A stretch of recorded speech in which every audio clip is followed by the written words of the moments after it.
안녕하십니까. 지금부터 한국공학한림원 제7회 IP 전략 포럼을 시작하도록 하겠습니다. 저는 본 행사의 운영위원장을 맡고 있는 백만기입니다.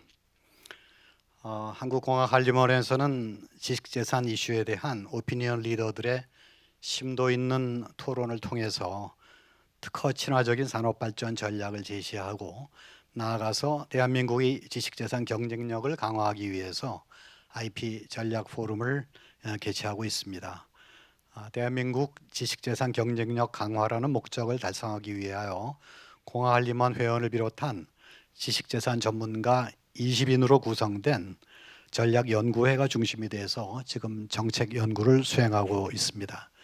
특히 IP 전략 포럼은 우리나라가 지식재산 선도국가로 도약하는 데 있어서 중요한 장을 마련하였다는 데 큰 의미가 있다고 생각합니다.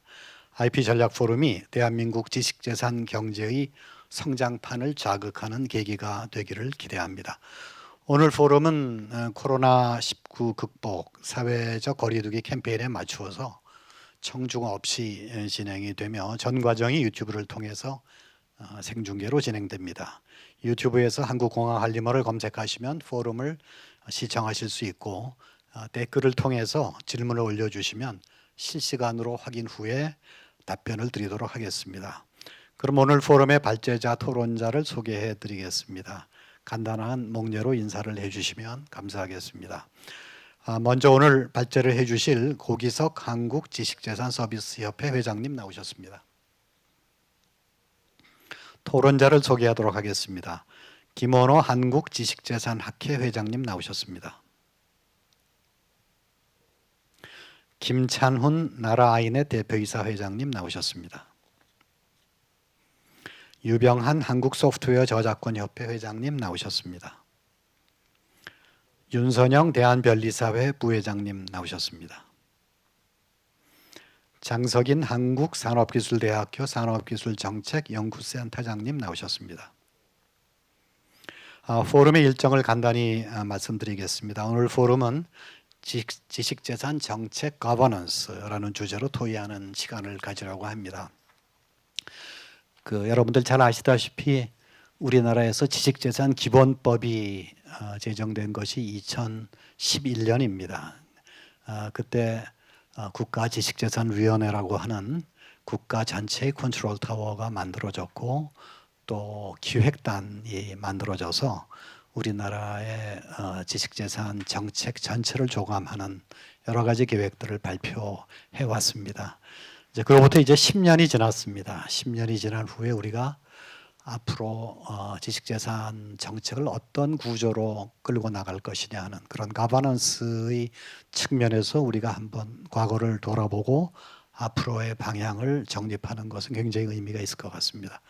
그런 의미에서 초대 국가지식재산위원회 기획단장을 역임하셨던 고기석 현 한국지재서비스협회 회장님께서 연사를 맡아주셔서 좋은 말씀을 해주시겠습니다. 30분간의 주제 발표를 들어보도록 하겠고요. 주제 발표 후에는 5분의 패널께서 각각 10분씩 발표를 해주시겠습니다. 패널 토론 이후에는 유튜브에 올라온 실시간 질문에 대해서 답변하는 시간을 갖도록 하겠습니다. 특히 오늘 포럼은 아까 말씀드린 대로 온라인 포럼으로 진행되기 때문에 다양한 소속에 계신 분들께서 시청해 주시게 될 것 같습니다. 각자 소속된 분야에서 귀중한 경험을 댓글을 통해서 적극적으로 공유해 주시기를 부탁드립니다. 그럼 연사 발표를 듣도록 하겠습니다. 고기석 회장님 먼저 부탁드립니다. 예, 백만규 위원장님 감사합니다. 모두 안녕하십니까? 고기석입니다. 지금부터 10년 전 2011년 지식산 기본법 통과에 이어서 국가지식산위원회가 출범을 했습니다. 그 당시 제가 초대 전략기획단장으로 오늘 진행을 맡아주신 백만기 위원장님 등 훌륭하신 위원들 모시고 동분서주하던 기억이 엊그제 같습니다. 그 다음에 한국공학한림원에서 제가 지식재산과 일자리 창출이라는 주제로 강연을 한 기억이 있는데 벌써 이렇게 시간이 지났나 싶습니다. 오늘 제가 그 지식재산 정책 가버넌스 관련해서 말씀드릴 제목은 변하는 시장 멈춰선 정책입니다. 어떤 분이 이걸 보시고 제목이 굉장히 강하네요 그러시더라고요. 맞는 말씀입니다. 이것은 한편으로는 제가 초대 단장을 맡으면서 일을 채 다 못 이룬 데 대한 자책감, 그리고 앞으로 우리 정부가 더 올바르고 효율적인 정책 가버넌스를 갖춰 나가기를 바라는 희망, 이 두 가지가 섞인 표현이라고 이해해 주시면 감사하겠습니다. 오늘 말씀드릴 순서는 지난 10년간 우리들의 눈과 귀를 사로잡았던 지식재산계의 어떤 주요한 장면들에 관해서 몇 가지 스케치를 같이 해보시고요. 그 다음에 지식재산의 속성과 정책 철학적인 측면을 잠깐 들여다보고자 합니다. 그리고 이어서 오늘 포럼의 주제인 IP 정책 가버넌스에 대한 저의 몇 가지 생각들을 나누도록 하겠습니다. 우리 귀에 지식재산이라는 단어, IP라는 단어가 본격적으로 들려오기 시작한 것은 2006년 한미 FTA 협상이 시작되던 점이었습니다. 그 당시에 저는 그 외교통상부에 외신 대변인으로 일을 하고 있었습니다. 협상 초기에는 쌀 시장 개방이라든가 소고기 수입 재개, 그리고 스크린 쿼ota 축소 등의 4대 선결 조건 등이 이목을 끌었지만 사실 본 협상에서 중요했던 이슈는 바로 지식재산이었습니다. 미국 측은 협상 초기부터 이 지식재산 분야는 그야말로 거래를 협상을 깰 수 있는 딜 브레이커다라는 입장을 가지고 있었고 우리 정부도 그것을 충분히 인지하고 있었습니다. 당시 외신 기자단들은 이 실무 협상의 수석 대표를 맡았던 미국 측의 그 웬디 커틀러, 그다음에 한국 측의 김종훈 수석 대표의 이름을 따서 웬디와 종훈의 전투였다라는 말로 당시 협상 분위기를 전달하기도 했습니다. 제 기억에 가장 강렬하게 남아있는 지식재산계의 한 장면이라 하면 바로 2014년 미국 산호세 연방법원에서 벌어졌던 삼성과 애플 간의 스마트폰 특허 디자인 특허 침해 소송이었습니다. 양측의 변호인들이 나와서 배심원들을 향해서 서로 삿대질하면서 자기 입장을 호소를 했는데요. 애플 측은 쉽게 말해서 이런 얘기를 했습니다. 애플 측 변호사는 삼성은 드디어 이제 경쟁이라는 것은 내팽개치고 대놓고 애플의 디자인을 베껴버리는 암흑의 세계로 발을 디뎠다라고 비난을 했고요. 이에 대해서 삼성 측 변호인은 2조 원 침해 배상? 아마도 애플 측은 배심원 여러분들을 바보로 아나 보다. 이들은 자기들이 시장 경쟁에서 진 것을 여기 법정에서 다시 받아내려고 하고 있다고 맞받아쳤습니다. 그런데 이런 대결은 삼성에서만 그치지 않았었습니다. 코론과 듀폰 간의 아라미드 첨단 섬유 소재 관련한 특허로 코롱이 아주 애를 먹었고요. 그다음에 LG와 오스람 간의 LED 특허 분쟁이 눈을 끌었습니다. 또 포스코와 니폰 스틸 간의 전기 강판에 대한 특허 및 영업 침해 소송도 우리의 눈길을 많이 끌었던 사건이었습니다. 그런데 이것이 특허나 기술 같은 이런 기술 전쟁적 성격을 넘어서 문화 전면으로 확산되고 있다는 것을 저희는 알 필요가 있습니다. 불과 몇 년 전이죠. 상당히 인기가 있었던 걸그룹 시크릿의 샤이보이라는 노래에 안무가 있습니다. 그 무용 안무에 대한 저작권이 인정되는 그런 상당히 기념비적인 판결이 있었고요. 또 프랑스의 미슐랭 3스타 등급을 받은 유명한 그 프렌치 레스토랑의 주방장이 자기 식당에 와서 자기가 플레이팅한 그 푸드 프레젠테이션을 한 사진을 찍는 것을 보고 이것은 나의 지식재산권에 대한 침해다라는 얘기를 하기도 했었습니다. 또 길거리를 걸으시다 보면 가끔 보시게 될 텐데 여성분들이 신으시는 하이힐 밑바닥이 빨간색 그 하이힐이 있습니다. 이것은 크리스찬 루부땡이라는 브랜드인데요. 이것을 이 사람들은 상표로 출원하려고 하였고 여기에 대해서 입생 로랑이 소송을 다시 걸어가지고 상당히 이목을 끌었던 사건이었습니다. 아주 최근이죠. 지난 6월 달이죠. 대법원에서 최종 판결이 나오긴 했는데 바로 구름빵 사건이 있습니다. 백희나 작가가 출판사들과 맺었던 모든 권리를 넘겨버리는 그 매절 계약에 대한 것들을 취소해달라는 소송이 있었지만 아쉽게도 대법원에서는 심리 불속행이라는 결정을 내려서 결국 최종적으로 작가의 패소로 끝이 났습니다.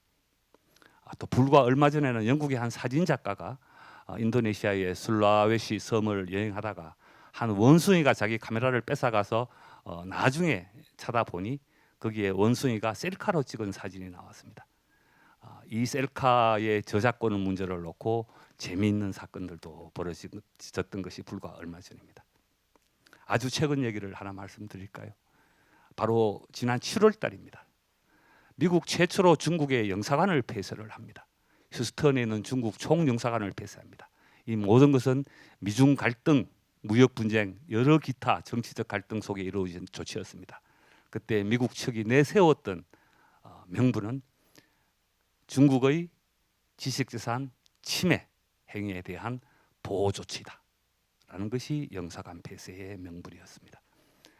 바야흐로 옛날에 홉스가 얘기했던 만인에 대한 만인의 투쟁이란 말처럼 지금은 모든 사람이 모든 것에 대해서 모든 곳에서 소송을 거는 지식재산을 걸고 소송을 거는 그야말로 문명사적 충돌의 시대가 되었다고 하여도 지나침이 없을 것입니다. 특허나 이런 IP를 오래 하신 분들은 지식재산권은 해 아래 있는 모든 것이다라는 말에 익숙합니다. 지금 유튜브 채널을 보시는 그 시청자분들께서도 비록 전문적인 지식이 없으시다 하더라도 지금 그 슬라이드 화면에서 보시는 여러 가지 단어들을 보시면 야 이렇게 지식재산은 광범위한가? 특허, 디자인, 상표, 영업비밀, 비즈니스 모델, 노하우, 반도체 설계, 소프트웨어, 앱, 게임, 폰트, 연극, 안무, 패션, 신품종, 유전자 정보, 전통 지식, 인터넷 도메인, 퍼블리시드권, 나는 가수다 같은 그런 프로그램 포맷, 푸드 레시피, 빅데이터, 3D 프린팅. 쉽게 말해서 우리가 하루하루 살아가면서 부딪히지 않는 것들이 전혀 없는 그러한 우리 삶의 모든 것이 지금은 지식재산권이 될 수가 있습니다. 한마디로 누군가의 아이디어가 법적인 옷을 입게 되면 그것은 법적으로 보호받는 지식재산권이 되는 것입니다. 우리가 흔히 지식재산권의 다양성이라든가 중요함을 얘기할 때 스마트폰 얘기를 많이 합니다. 스마트폰 하나에 특허가 7만 개 들어있다는 얘기를 흔히 합니다. 자율주행차, 스마트카에는 20만 개의 특허가 있다고 얘기를 합니다. 그런데 지금 최근에 눈부시게 발전하고 있는 인공지능, 그것도 인공지능이 인간과 전혀 구별이 되지 않는 사람인지 기계인지 알 수 없는 그러한 특이점이 온 인공지능이 인체공학적으로 설계된 그런 몸을 입고 또 인간의 감성과 지성을 그대로 자기의 인공지능에 탑재하고 사람처럼 말하고 사람처럼 창작하고 시를 쓰고 작곡을 하고 사람처럼 발명을 하고 소프트웨어 프로그래밍을 한다면 그러한 인공지능 휴머노이드 로봇에게는 도대체 몇 개의 특허가 들어갈까요? 몇 개의 컨텐츠 저작권이 들어갈까요? 저는 상상조차 가지가 않습니다. 1840년에 독일의 화학자이자 식물학자였던 리비라는 학자가 있습니다. 아마 여러분들도 중학교나 고등학교 과학 시간이나 생물 시간에 보셨던 이름이실 겁니다. 이분이 하신 최소량의 법칙이라는 것은 한 식물이 자랄 때 정작 그 성장을 좌우하는 것은 넘치는 요소가 아니라 가장 부족한 요소다라는 이론을 펼쳤습니다. 근데 한 나라의 IP를 기르는 여러 요소들이 있는데 그 요소들을 살펴보면 과학이나 기술 연구개발이라는 단어가 떠오르고요. 문화나 감성, 창작 활동, 법률과 변리 활동, 경영과 금융, 그리고 제도, 그리고 정책이라는 말이 떠오릅니다. 이 정책은 나머지 이 모든 필수 요소들을 사실은 좌우하는, 즉 하나의 거버넌스, 다른 모든 요소들을 좌우하는 메타 변수라고 불러도 과언이 아닙니다. 오늘 포럼의 주제가 지식재산 정책 가버너인 것도 이것이 바로 현재 우리 지식산계가 가장 부족한 부분, 가장 부족한 요소라는 자각이 있었기 때문인 것으로 인지를 합니다. 지식재산, 재산이라고 부릅니다. 근데 재산이 맞는데, 근데 왜 돈 같게 여겨지지를 않습니까? 어떤 그 사물이 소유권이 주어진 재산인 것을 확인하려면 두 가지를 살펴보면 알 수 있습니다. 첫째는 시장이 존재하느냐. 그 미시경제학 그 기초이론에 보면 재화나 서비스를 생산하는 생산 함수의 투입 요소를 전통적으로 토지, 노동, 자본을 얘기했습니다. 최근의 미시경제학 논문을 보면 거기에 네 번째 투입 요소로 지식재산 IP가 투입 요소로 추가가 되어 있습니다. 두 번째 조건은 그것을 둘러싸고 분쟁이 일어나는가라는 것입니다. 오래된 라틴어 법원을 보면 재산이 있는 곳에는 분쟁이 있다. 그리고 분쟁과 소송이 있는 곳에는 구제가 있다.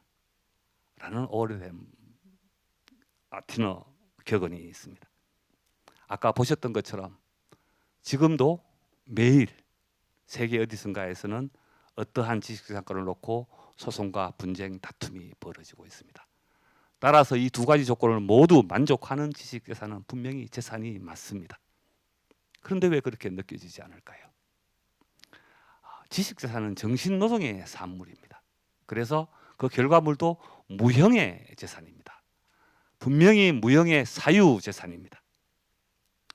그런데 묘하게도 공공재 같은 행동을 보일 때가 있습니다. 무슨 얘기인가 하면 공공재라 하면 가로등이나 뭐 가로수, 도로, 터널 이런 것들이죠. 이 공공재는 소비에 있어 가지고 비경합성, 즉 내가 쓴다고 해서 다른 사람이 못 쓸 게 아니라는 겁니다. 내가 가로등 쓰고 있다고 다른 분이 가로등을 불빛을 즐기지 못하지 않습니다. 또 비배제성, 가격을 지불하지 않는다고 해서 그것을 못 쓰게 할 도리도 없습니다. 다리 건너는 것 보고 통행료 받자고 그러면 그건 옛날이나 가능하던 얘기입니다. 공공재는 무료입니다. 그러다 보니 지식재산의 이 두 가지 속성이 공공재적 속성과 일치하다 보니 엄연한 사유재산인데도 많은 경우 이것이 공짜로 오인이 되고 그래서 도용이나 침해도 일어나는 것입니다.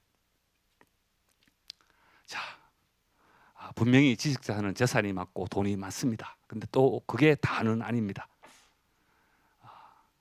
당연히 보호돼야 될 그리고 분쟁의 대상이 돼야 될 그러한 이슈이긴 하지만 동시에 이 지식재산은 인류 문화와 지식의 전수, 혁신과 교육의 대상이기도 합니다.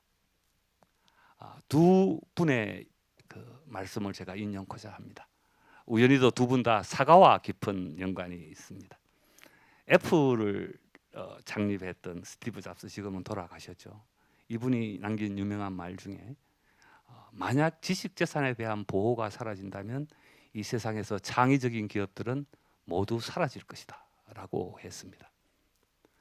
반면 고전 물리학의 태도라고 불릴 만한 아이작 뉴턴은 내가 만약 남들보다 조금 더 멀리 볼 수 있었다면 그것은 바로 나를 앞서간 거인들의 어깨 위에 딛고 서서 내다볼 수 있었기 때문이다라고 고백을 했습니다. 이 두 인용은 지식재산을 바라보는 두 가지 관점이 뚜렷하게 존재한다는 것을 잘 보여줍니다. 실제로 이것은 단순히 유명한 사람들의 말이 아닙니다. 실제로 저작권법에서도 공정이용이라는 법리가 확립이 되어 있습니다. 즉 보도나 비평, 교육, 연구 등 공익 목적으로 비영리적으로 사용할 때는 그 저작권의 허용이 비교적 자유롭게 허가가 됩니다. 또한 특허 분야에서도 독점력이 워낙 강해서 시장 지배력이 넓은 표준 필수 특허의 경우에는 공정 경쟁을 확보하기 위해서 공정하고 합리적이며 누구에게나 비차별적으로 라이센싱 해줘야 한다는 소위 프렌드 라이센싱 조항이 규약으로 확립이 되어 있습니다. 자, 이러한 특허나 저작권 등의 속성이라든가 철학적 얘기를 떠나서 오늘 포럼의 주제인 본론을 말씀을 드리겠습니다. 최근 몇 달간 아마 관심 있게들 보셨을 텐데 특허청에서 지식재산처 혹은 지식재산청 구상을 내놓았고 여기에 대해서는 또 문체부에서는 또 반론이 있었습니다. 두 측 다 일리가 있는 얘기들이었습니다. 그래서 그러면 이거를 어떻게 해야 되나? 그래서 가버넌스의 첫 번째 문제는 정부 조직의 문제일 텐데 어떻게 해야 되나? 이때까지 얘기되어 왔던 여러 가지 담론 그리고 상상 그리고 사람들이 가졌던 기대와 희망을 큰 별도의 순서 없이 제가 몇 가지 소개를 드리겠습니다. 첫째는 문화부가 이렇게 우려를 하니 그냥 쉽게 특허청에게는 그냥 산업재산 혁신처로 가면 어떠냐라는 제안이 있었고요. 두 번째는 특허청의 산업재산권과 문체부의 저작권을 합쳐서 지식재산청으로 가면 어떠냐라는 얘기도 있었습니다. 그거 가지고는 부족하다. 현재 과기부의 지식재산기본법, 특허청의 산업재산권, 문체부의 저작권, 농림부의 종작권과 지리적 표시, 그리고 산업부의 기술표준정책 등을 모두 모아서 지식재산부를 만들든가 아니면 총실산하의 지식재산혁신처를 만들자. 그리고 동시에 청와대에는 지식재산 비서관 혹은 지식재산 특보를 두자라는 의견이 있기도 했습니다. 더 광범위하게는 영국에서 2009년에 하였던 것처럼 과학과 혁신, 고등교육과 지식재산권, 기업과 기술, 무역 투자, 직업교육, 통신기술, 방송, 규제개혁까지 모두 합쳐서 기업 혁신기술부를 만들자, BIS를 만들자라는 제안도 있었습니다.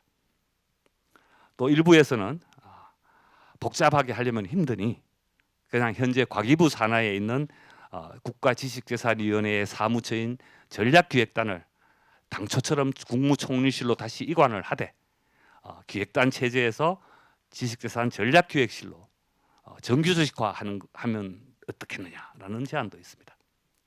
끝으로는 대통령 수속 국가지식재산위원회가 현재는 자문위원회인데 총리님과 또 민간공동위원장이 지금 수장으로 계시죠.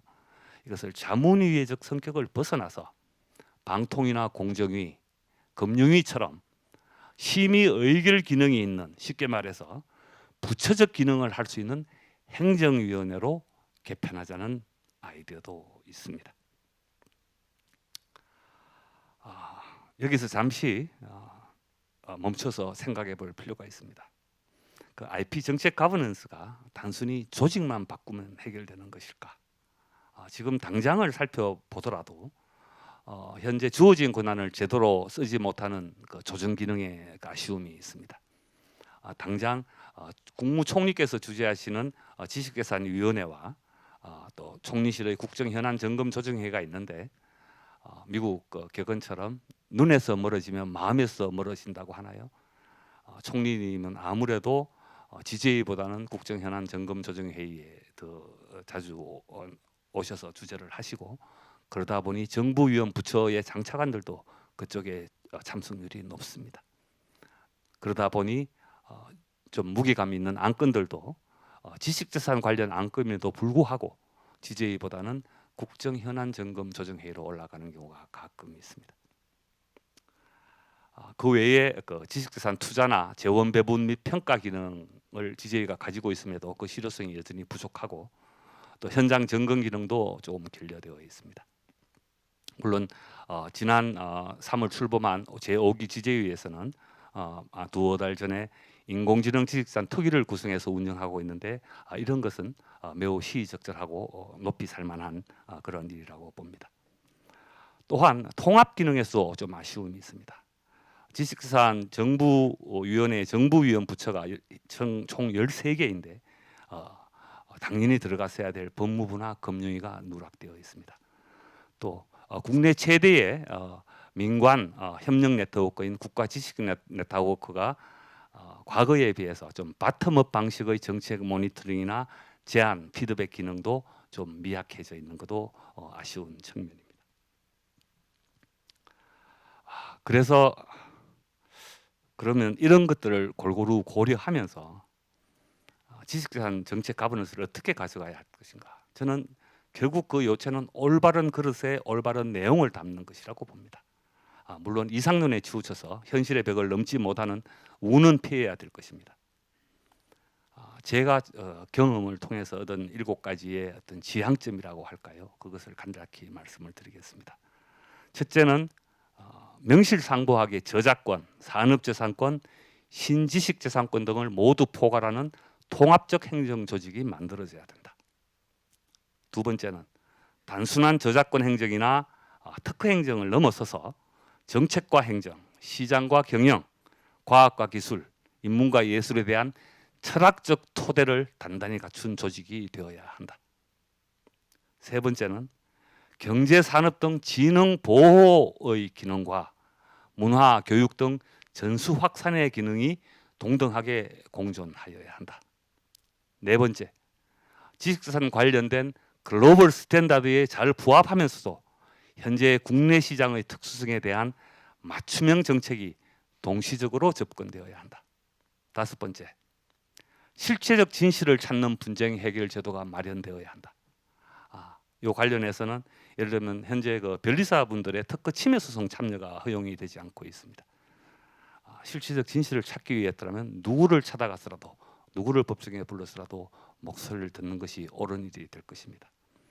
또한 IP 기술 가치 평가나 금융 시스템도 최근 외형은 매우 자랐습니다만 내실 측면에서는 많은 쇄신이 필요합니다. 여섯 번째, 대기업은 전 세계 시장에 진출할 수 있는 큰 플랫폼을 이미 갖추고 있습니다. 반면 몸집이 가벼운 중소기업은 빠른 혁신을 할 수 있습니다. 이 두 관계를 경쟁적이라든가 혹은 어느 한쪽을 배제할 측면으로 보지 말고 서로 상생적으로 연계하는 역할을 하는 부처가 혹은 조직이 될 수 있기를 저는 기대를 합니다. 끝으로 어떤 정부 부처든 그 정부는 시장의 참여자가 아니라 시장의 질서 부여자로서의 조직 미션에 충실해야 된다고 믿습니다. 이러한 7대 지향점을 만족하는 IP 정책 가버넌스는 어떻게 만들 수 있을까요?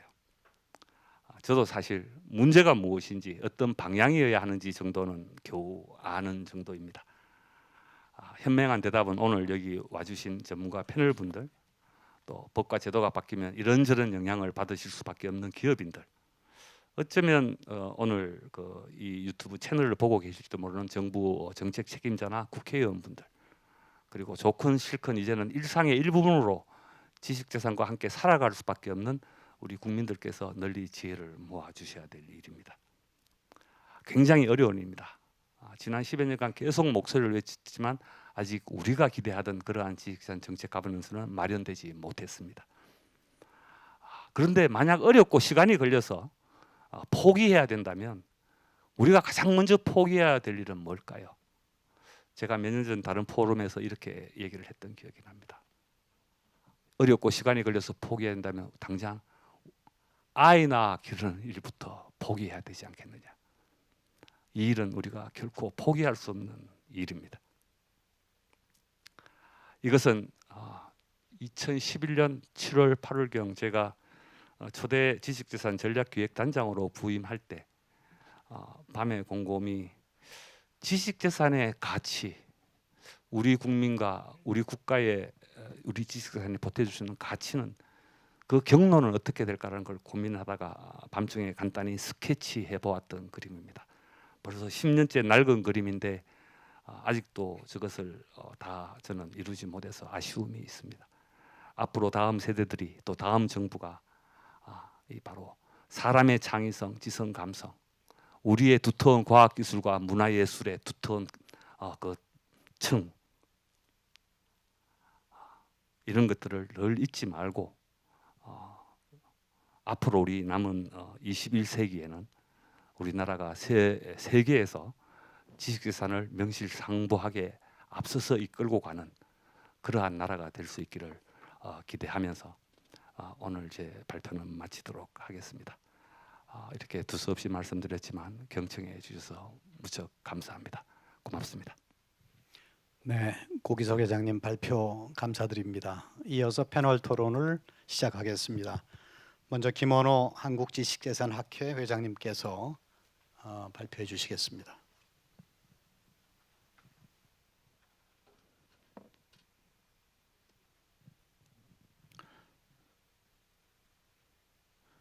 네, 반갑습니다.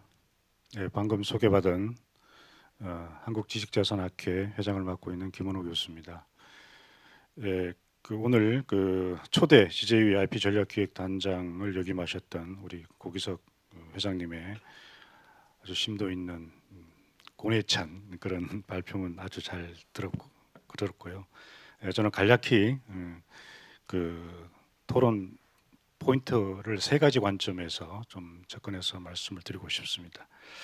먼저 산업 구조의 변화, 특히 4차 산업혁명과 디지털 전환 시대를 맞이해서 산업 구조 변화를 초래하는 원인과 방향을 들여다보면서 IP가 여기에 맞춰서 어떻게 변화돼야 되느냐 하는 그런 관점에서 몇 말씀 좀 드리고, 두 번째는 최근에 이제 정부의 디지털 뉴딜 정책이 데이터에 기반하고 있습니다. 그래서 데이터와 AI에 기반하고 있는데, 그런 데이터 정책과 결부된 IP 가버넌스를 바라보는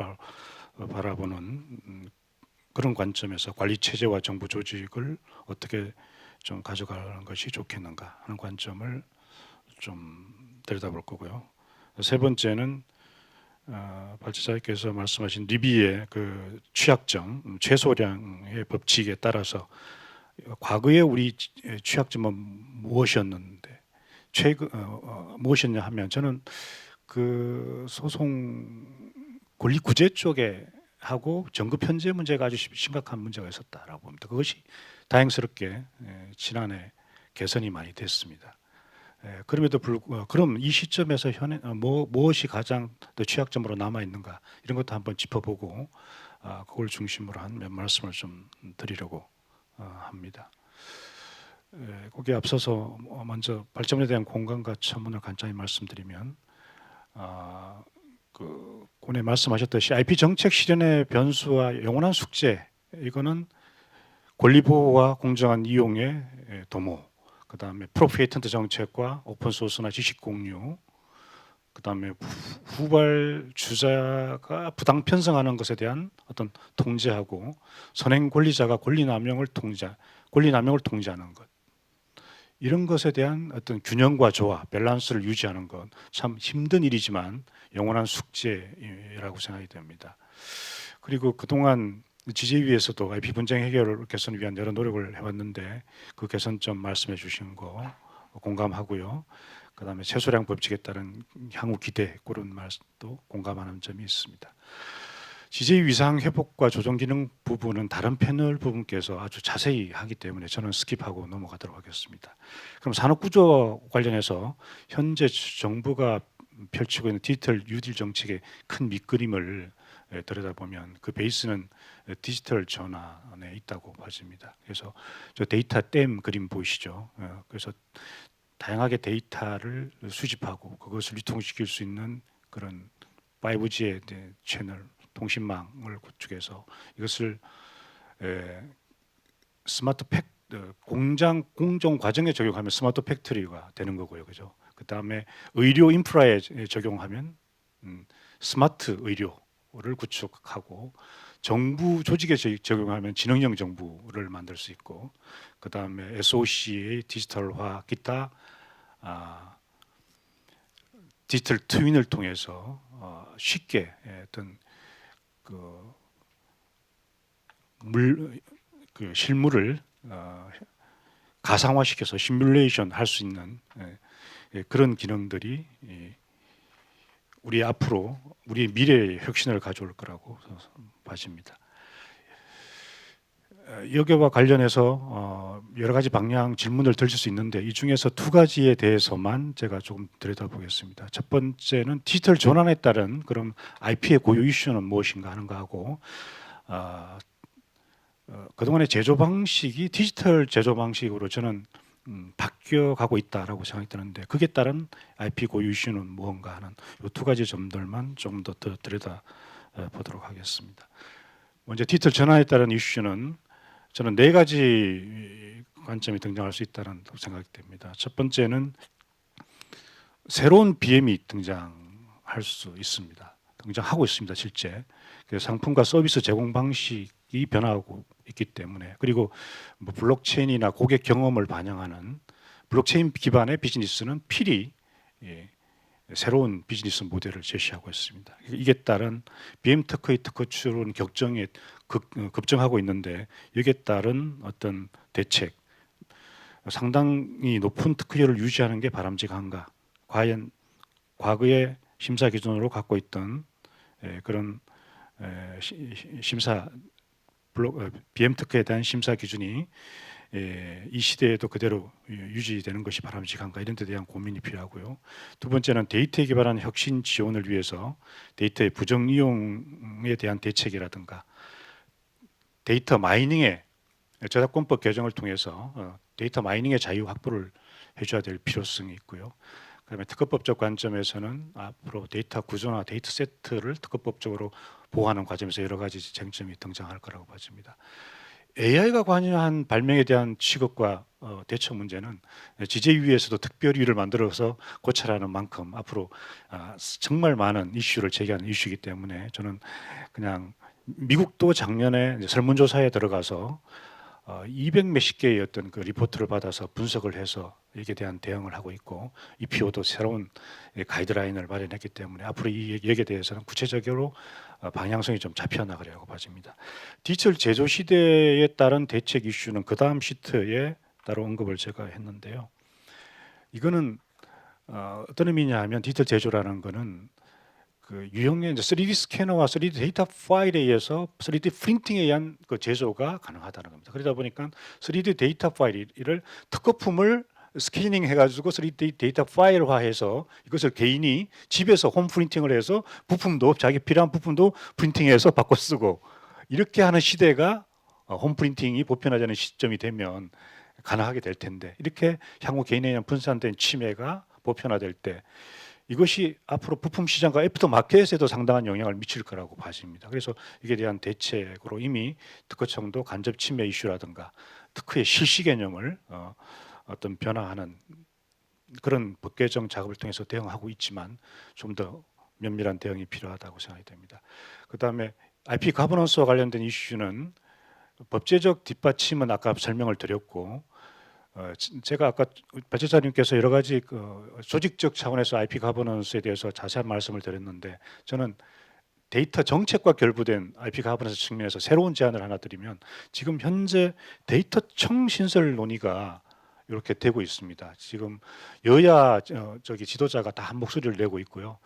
찬성론들이 목소리가 더 큽니다. 지금 반대론의 목소리는 뭐 옥상호가 아니냐, 이미 뭐 유사 조직이 있지 않느냐, 뭐 이런 정도인데 데이터의 중요성을 감안하면 데이터청 신설이 상당한 힘을 얻고 있는 것 같습니다. 그럼 이참에 저는 특허청의 기능과 지식재산의 기능과 데이터의 기능이 현 시대에는 보면 상당히 중복되고 유사한 기능을 갖고 있고 같은 무형의 재산이고 기업과 산업혁신을 초래하는 원재료서 기능을 하고 하는 그런 공통된 어떤 그 역할이 있기 때문에 이거를 묶어서 저는 소프트웨어까지 저는 아우르면 좋겠습니다. 인공지능 AI는 결국 소프트웨어 알고리즘이거든요. 그래서 같이 뭐 산업혁신부를 창설하는 거 이거 한번 저처럼 한번 제안해 봅니다. 예. 그다음에 마지막으로 최소량의 법칙 차원에서 침해 구제가 부분에 대한 거는 뭐 3배 배상제도, 규모와 무관한 이익 배상 청구, 그다음에 정거 편제 문제도 이제 많이 개선이 됐는데 현 시점에서 이것이 앞으로 보호가 튼튼하게 되면, 구제가 튼튼하게 되면 이게 특허 서비스 산업 영역에도 아주 시너지 효과를 줘서 순환을 일으키는 그런 역할도 할 거라고 봐집니다. 단 현 시점에서 가장 취약점은 제가 보기에는 높은 무효율이 아닌가. 그 이유는 특허 심판원과 그 어떤 갈등이 있는데요. 2015년에 특허청이 무효율을 개선하기 위해서 이런 세부 정책들을 시행했음에도 불구하고 여전히 그것이 개선되고 있지 않습니다. 미국과 일본의 한 2배 정도로 알려져 있는데 그 이유는 신결 취소 소송 심리 범위에 대한 견해차가 심각하고 침해 소송에서 낮은 권리자 승수율 같은 것들입니다. 그래서 무효율 저하를 위한 개선책은 이것이 그냥 뒀을 때 특허에 대한 불신을 초래하고 소송 남발에 따른 문제라든가 스타트업의 해외 진출을 지연하는 심각한 문제가 초래되기 때문에 이를 개선하기 위해서는 아까 말씀드린 친특허 정책에 대한 기본 공감대가 형성돼야 됩니다. 이것이 행정부는 특허청은 확실한데 특히 사법부가 이 친특허 정책에 대한 어떤 정확한 어떤 그 공감을 못 하고 있는 것 같고요. 왜냐하면 비슷한 경계가 모호한 사건들이 상당히 많은데 이거는 그 어떤 인식을 갖고 있느냐에 따라서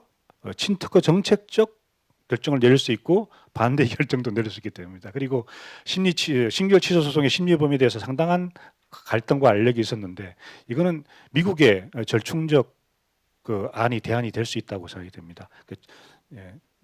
이 심에서 불가피하게 새로운 증거를 제출할 때는 거기에 대한 제출을 하지 못한 데 대한 명백한 합리적인 이유가 있는 경우에만 그렇게 할 수 있도록 하는 절충적 안을 가지고 어쨌든 이 문제를 해결해야지 무효율이 좀 낮아질 수 있을까 하고 마지막으로 심판원과 법원 간의 불신과 깊은 알력이 해소돼야지 된다 하는 차원에서 행정과 사법 간의 IP 가버넌스 개선도 필요하다 이렇게 생각이 됩니다.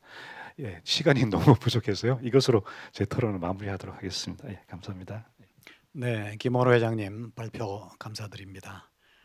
다음은 김찬훈 나라아인의 대표이사 회장님께서 발표해 주시겠습니다.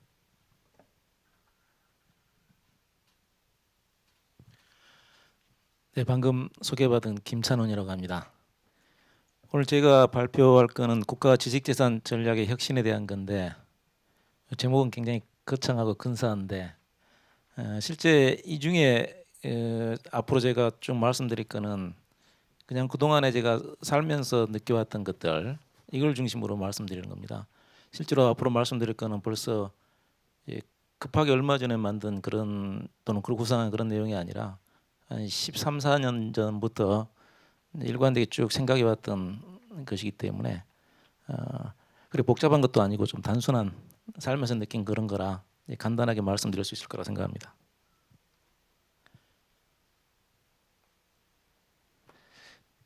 아시다시피 4차 산업혁명에서 특히 지금 문재인 정부 이후에 사람 중심의 성장에서 IP를 지렛대로 하지 않으면은 이제 국가 경제의 성장, 특히 글로벌에서의 국가 경쟁력을 높이기 위한 것은 굉장히 힘들 거라고 생각을 합니다.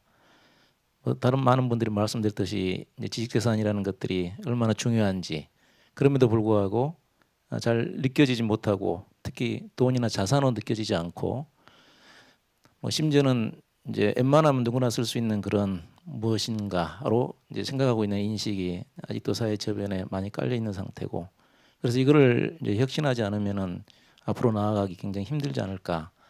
특히 이제 현 정부뿐만 아니라 모든 역대 정부가 이제 청년들의 스타트업을 많이 지원하고 그래 왔었는데 스타트업이나 중소기업 모두 IP를 기반으로 한 성장만이 국가 전체의 미래 성장 동력을 유지할 수 있는 그런 핵심적인 것이 아닌가라고 생각을 하고 이제 최근에 IP 혁신 관련해 가지고 계속 이야기 나오지만 사실 저는 이제 대통령 선거 때부터 이제 주장해왔던 몇 가지가 있었는데 또 앞으로 대통령 선거가 한 1년 6개월 정도밖에 안 남았습니다. 근데 대통령 선거나 이런 큰 정치 행사 때마다 이제 힘을 가지고 이 혁신을 해나가는 것이 필요한데 일단은 이제 시간이 지났다고는 생각을 합니다만 그래도 그나마 작년 이제 6월 이후에 우리 대통령께서는 이제 제조업의 스마트화를 비롯해가지고 IP에 대한 관심을 그 어느 역대 대통령보다 이제 깊게 갖고 IP의 전략적인 로드맵들을 그리기 위한 노력을 많이 해왔고 그 영향으로 지금은 좀 많이 달라져서 국회의원들 중에도 IP의 중요성을 이야기하는 사람이 꽤 많이 늘었다고 이제 생각을 하고 있습니다. 사실 지금 미국과 중국 간의 무역 갈등도 사실상 이제 기술 전쟁이라고 볼 수가 있고, 일본의 수출 규제로 인한 이제 소부장 문제도 결국 그 이면에는 일본이 가던 이제 기술 우위. 지금 현재도 18년, 19년인가를 이미 기술 그 관련 부품 소재 쪽으로 특허 쪽의 적자가 4.5억 달러 이상인 걸로 알고 있는데 그런 문제가 근본적으로 해결되지 않고서는 사실 국산화의 여러 가지 이제 어두운 그림자도 생각해 보지 않을 수 없는 그런 상황입니다. 그래서 이제 지금 특허청을 중심으로 관련 행정부처가 결국 소부장 문제와 관련된 이제 대책에서 일단 기술 개발 과정에서 IP 관련된 부분들을 철저하게 연구를 해서 그걸 회피해 나가는 게 굉장히 중요하고, 그래서 이제 얼마 전에 결국 이제 규정상에 제도화되긴 했지만 15억 이상 국가 R&D의 IP 조사가 이제 이루어질 수 있게 되었습니다. 그것도 상당히 오랜 기간을 거쳐서 이제 계획된 건데 일종의 그런 과정들을 거치지 않고서는 이제 일본의 어떤 문제들도 해결되기 힘든 거 아닌가. 사실 소부장과 관련해서 뭐 물건들을 보게 되면은 10년, 15년 전에는 기업들이 일본에 대해 의존도가 한 60%, 65% 예정됐는데 지금 30% 줄어든 것도 결국 그런 꾸준한 노력들이 있었기 때문에, 꾸준한 노력이라는 것은 기업들의 어떤 경영 전략과 기술 개발 전략에 따른 이제 결과물이라고 생각을 하는데 그런 방면으로 계속 추진해 나가야 되지 않을까 생각을 합니다. 그리고 이렇게 중요하고 이제 IP를 통한 이제 새로운 성장의 지렛대를 만들기 위한 필요성이 크게 대두되고 있음에도 불구하고 우리 정치인들은 아직도 IP에 대한 인식이 굉장히 낮다고 생각을 합니다. 저도 이제 얼마 전에 정치 도전을 해보긴 했지만 그 전에 이제 산자위 국회의원들을 보시면은 이제 물론 이제 4년, 8년 계속 12년까지 하는 사람은 극히 드물고 이제 2년, 4년씩 하던 분들도 약간씩 관심은 갖더라도 소위 이제 IP계, 뭐 일본 쪽에서는 IP족 의원이라고 하나요? 네, 그런 전문가들이 이제 없다는 이제 문제점들이 많이 있고, 그래서 정치와 이제 행정 체계가 굉장히 중요함에도 불구하고 이제 그것의 주역들이 중심들이 제대로 위상을 잡고 역할을 못 하고 있다고 생각을 하고 있습니다. 그래서 IP 거버넌스와 관련해서 저는 이제 중요하게 국가 경영, IP 관련된 국가 경영 체계를 어떻게 가져갈 것인가에 대한 이야기를 중심으로 이제 간단히 말씀드리겠습니다. 여기 지금 기본 방향에 대해서도 결국은 이제 세 가지입니다. 대통령의 뜻과 의지를 제대로 관철할 수 있는 이제 통합적인 체제, 그리고 국회에서의 법률 제개정이 원활하게 수행할 수 있는 이제 행정관리 체제, 그리고 정당을 통해서 어떤 기업과 국민들에게 접촉면을 늘려서 IP에 대한 사회적 인식들을 넓혀나가는 그런 필요성들이 같이 대두되기 때문에 결국은 이런 세 가지 방향에서 지식재산처, 현재 특허청을 지식재산처로 바꿔서 전체를 총괄하게 하고, 그다음에 대통령 소속의 국가지식재산처를 개혁하는 거, 그리고 민주당 내에 지식재산위원회를 이제 만들어서 운영하는 것, 이 세 가지로 크게 생각을 하고 있습니다. 잘 아다시피 현재 특허 관련 행정들은 이제 특허청뿐만 아니라 문체부나 농림부 등으로 분산되어 있고, 이제 일반적으로 많이 그렇긴 하지만 특히 이 분야 IP 분야는 이제 칸막이 행정이 두드러져서 전체적인 총괄을 통한 이제 대응이 이제 어려운 상황에 있고, 그런 부분들을 해결하기 위해서는 이제 총리 직속의 지식재산처를 만들어서 집행하는 구조를 갖지 않으면 굉장히 힘들 거라고 생각합니다. 아까 잠깐 나오기도 했지만 작년 7월부터 최근까지 지식재산혁신청을 만들기 위한 이제 여러 문제 제기나 노력들이 있어왔지만 문체부가 반발한 것도 특허청의 위치가 그런 유상을 갖지 못하기 때문이라고 생각합니다. 물론 이제 업무상의 이제 문제들도 있겠지만 그만큼 그 유상과 그에 따른 역할들을 재조정할 필요가 있고 그거는 이제 지식재산처로서 총리실에 위치해야 될 거라고 생각을 합니다. 그리고 국가지식재산위원회도 저도 이번 5기에 참여해서 활동을 하고 있는데 국가지식재산위원회는 2011년에 만들어졌는데 이 약간 다르겠지만 그 성격을 이제 따라간다고 볼 수 있는 게 이제 일본의 이제 내각의 지적재산 전략본부 본부장이 총리를 겸하고 있는데 이거는 2002년에 지적재산 기본법이 만들어지고 3년에 시행하면서 바로 만들어졌는데 그냥 그 조직에 비해서는 굉장히 약한 이제 구조로 되어 있고 특히 이제 총리와 이제 민간이 공동위원장을 맡고 있는데 총리의 힘이 그렇게 실리지 않는 구조. 특히 그 사무국이라고 할 수 있는 이제 지식재산전략기획단은 이제 완전히 지금 과학기술정통부로 옮겨왔는데 전문성은 물론이고 전체적인 총괄 능력들의 여러 의문들을 제기받고 있는 그런 상황으로 한계를 노정하고 있습니다. 그래서 이 부분에 대한 것도 이제 실질적으로 지재권의 컨트롤 타워로서 역할을 할 수 있는 의결 가능한 그런 행정부처 수준의 어떤 위원회로 바뀌지 않으면 안 될 거라고 생각을 합니다. 그리고 시간이 별로 없는데 제가 제일 관심을 갖고 있는 게 원래 이제 당내 지식재산위원회를 만드는 건데 사실 당은 이제 국민과 기업하고 가장 밀접하게 접촉하고 있고 이제 그걸 통해서 이제 IP의 인식 제고나 이제 인식이 제고돼야지 창출도 이루어지고 그 보호도 이제 뒷받침된다고 생각하는데 그런 부분들이 너무 취약해서 당내 이 지식재산위원회를 설치하는 것이 필요하다고 생각합니다. 또 일본을 들어서 좀 이상하긴 한데 일본도 2003년에 내각의 지적재산 전략본부가 만들어지고 자민당에는 그 3년 후인 2006년에 만들어서 활동을 매년 잘 하고 있습니다. 근데 지금 우리는 이제 11년에 국가지식재산위원회가 만들어졌음에도 불구하고 당내는 뭐 인식 자체가 굉장히 미약한 상태인데 현재 열심히 노력해서 중앙당과 지역위원회까지 만들어서 이제 기업과 일반인에게 적극적인 이제 접촉 국면들을 넓혀나가겠다는 이제 그런 생각으로 있습니다.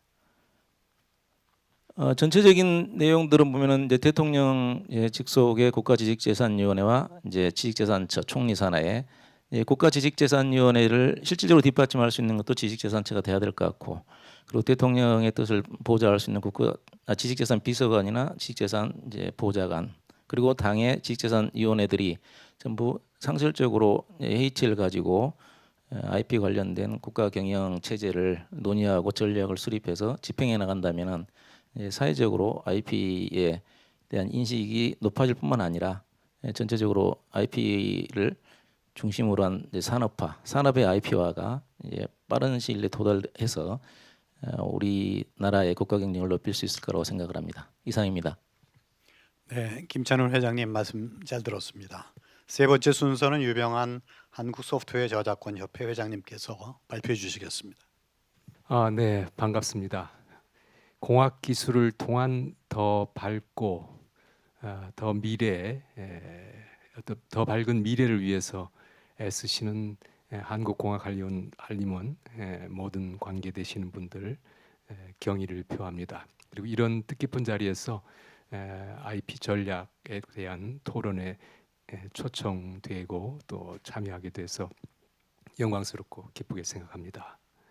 오늘 저는 구체적인 IP 거버넌스와 관련된 안을 말씀드리기보다 우리가 정말 새로운 환경하에서 다 아시고 계시는 내용이지만 우리가 다시 한번 깊이 생각해야 될 방향성에 대해서 간략하게 말씀드리고자 합니다. 정말 이 전통적인 지식재산권은 어떻게 보면 시장과 기술의 산물이다 이렇게 말씀드릴 수가 있을 것 같습니다. 특허는 시작은 물론 1400년대 15세기에 시작됐지만 본격적인 것은 역시 19세기, 20세기 그리고 저작권도 18세기에 시작됐지만 본격적으로 산업적인 효용을 발휘한 것은 19세기, 20세기 들어와서라고 생각이 됩니다. 이 모든 것이 그 당시의 기술 환경, 또 문화 환경, 또 그의 영향을 받았던 거라고 생각되는데 지금 어떻습니까? 잘 아시는 것처럼 소프트웨어 ICT 분야의 혁신적인 또 비약적인 발전을 목도하고 있습니다. 또 거기에 맞춰서 국가 정책, 또 산업, 민간 부분 할 것 없이 적응하기 위해서 많은 노력들을 기울이고 계시죠. 그리고 BTS가 정말 새로운 역사를 썼습니다. 다 아시는 것처럼.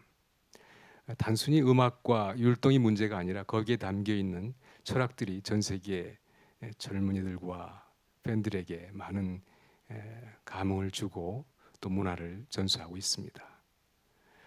그런데 이런 상황에서 결국은 우리가 오늘 논의하고자 하는 새로운 지식재산 거버넌스의 핵심은 다시 한번 강조 말씀드립니다만 조화와 균형이 돼야 되지 않을까 생각합니다. 특허 분야, 또 저작권 분야, 또 디자인 분야, 이런 개별적인 분야에 어떻게 다룰 것이냐는 거버넌스보다도 이러한 전체적인 지식재산 전 분야, 또 새로운 지식재산 분야까지 포괄해서 이러한 것들을 국가 전체적으로 어떻게 조화롭고 균형 있게 가져갈 것인지, 이 부분에 대해서 우리가 많은 생각을 해야 될 거라고 생각됩니다. 그래서 전통적인 산업재산권과 저작권의 구분을 넘어서는 지식재산 영역의 확장과 조화, 또 융합이 필요하고, 지식재산의 지능과 또 보호의 균형, 또 새로운 지식재산 분야의 국가적인 역량을 확대하는데 우리가 지혜를 모아야 되지 않을까 생각됩니다. 잘 아시는 것처럼 저작권 분야라고 할 수 있는 창작, 또 특허라고 할 수 있는 발명, 이런 것은 하나의 지적 자산이라고 생각합니다. 아시는 것처럼 표현을 보호하는 저작권은 넓고 약한 보호입니다. 또 특정 요건을 충족하는 아이디어를 보호하는 발명 같은 산업재산권은 좁지만 매우 강한 보호를 하고 있습니다. 그러나 이 두 가지는 아시는 것처럼 상호 보완적인 관계를 가지고 있습니다. 소프트웨어 분야만 하더라도 이것은 창작과 발명, 또 산업기술과 컨텐츠 저작권의 융복합적 성격을 가지고 있습니다. 그런데 더군다나 우리가 새롭게 조화와 균형을 생각해야 되는 이유 중에 하나도 이 AI 출현과 같이 지식재산의 어떤 기본 질서가 지금 변화되는 환경에 놓여 있다는 것이죠. 새로운 지식재산 질서가 필요한 것입니다. 이미 AI가 창작한 음악, 미술작품, 또 발명품, 이것을 어떻게 법으로 또 제도화할 것인지에 대해서 전 세계적으로 많은 고민들을 하고 있고요. 정부로서도 지식재산위원회를 중심으로 해서 개별 각 부처에서도 이런저런 고민들을 하고 있습니다. 정말 시급합니다. 이런 와중에 이미 산업 분야에서는, 현장에서는 재료 콘텐츠라든지 뭐 이렇게 해서 이미 AI 형태로 저작권의 시비가 있을 수가 없는 콘텐츠들을 생산해서 이미 1인 미디어 시장에 많은 진출들을 좀 하고 있습니다. 새로운 질서가 필요한 것입니다.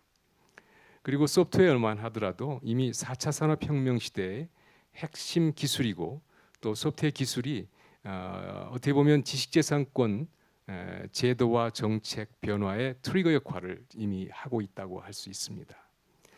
따라서 이러한 여러 가지 환경 변화에 유연하게 대처할 수 있는 새로운 지식재산 질서와 거버넌스가 필요하다고 말씀드릴 수 있습니다. 앞서 여러 가지 구체적인 말씀을 고기섭 회장님도 또 김원호 회장님도 말씀을 주셨습니다만, 일부 정부 조직 개편만으로 가능할까, 이런 근본적인 의문을 갖고 있습니다. 물론 여러 가지 안이 도출될 수 있고 논의돼야 되겠지만, 가장 기본적으로는 조직 개편 이전에 조직과 권한과 기능을 조정하는 컨트롤 타워의 재정립이 우선적으로 시급하다고 생각됩니다. 이걸 통해서 민관의 의지를 또 여러 가지 의견을 모아서 새로운 정부 조직 개편까지도 논의할 수 있습니다. 앞서 말씀해 주신 것처럼 지금 데이터청도 구체적으로 데이터 산업부라든지 여러 논의가 데이터 3법 통과 이후에 정부의 디지털 뉴딜 정책과 연계해서 검토되고 있고, 또 그렇기 때문에 이런 부분과 같이 연계해서 검토되는 것도 필요하다고 생각됩니다. 그러나 우선 급한 것은 이러한 구체적인 정부 거버넌스를 이끌 수 있는, 의견을 수렴할 수 있는 창구가 필요하다는 것입니다. 그래서 국가지식재산위원회가 당초 가졌던 정부 컨트롤 타워로서의 기능을 강화하고, 이걸 통해서 이러한 정부 조직 구체적인 개편안까지 함께 마련해 나가는 것이 필요하지 않을까 생각됩니다. 특히 이 과정에서 어느 개별 분야가 아니라 앞서 말씀드린 인문 문화와 과학과의 어떤 융합 말씀드리겠습니다만, 이러한 여러 분야까지 포함한 민간의 적극적인 참여와 또 민간의 협력 모델을 강화해서 현장 중심의 거버넌스가 필요하지 않겠나 하는 말씀을 드립니다. 그래서 지난 8월 18일 민간 쪽에서, 민간 분야에서 좀 작지만 꽤 의미 있는 그런 출발이 있었습니다. 8월 18일 날에 소위 지식단체 총연합회, 약칭으로 해서 지총이라고 합니다만, 이미 발기인 대회가 있었고요. 거기에서 2020년 금년 10월 21일 목표로 지식재산단체 총연합회 총회가 준비되고 있습니다. 이 지총은 민간 주도형입니다. 지식재산 융합 허브를 지향해서 특히 민관 파트너십 강화를 통해서 현장 목소리를 수렴하고 정책에 반영하겠다는 뜻입니다.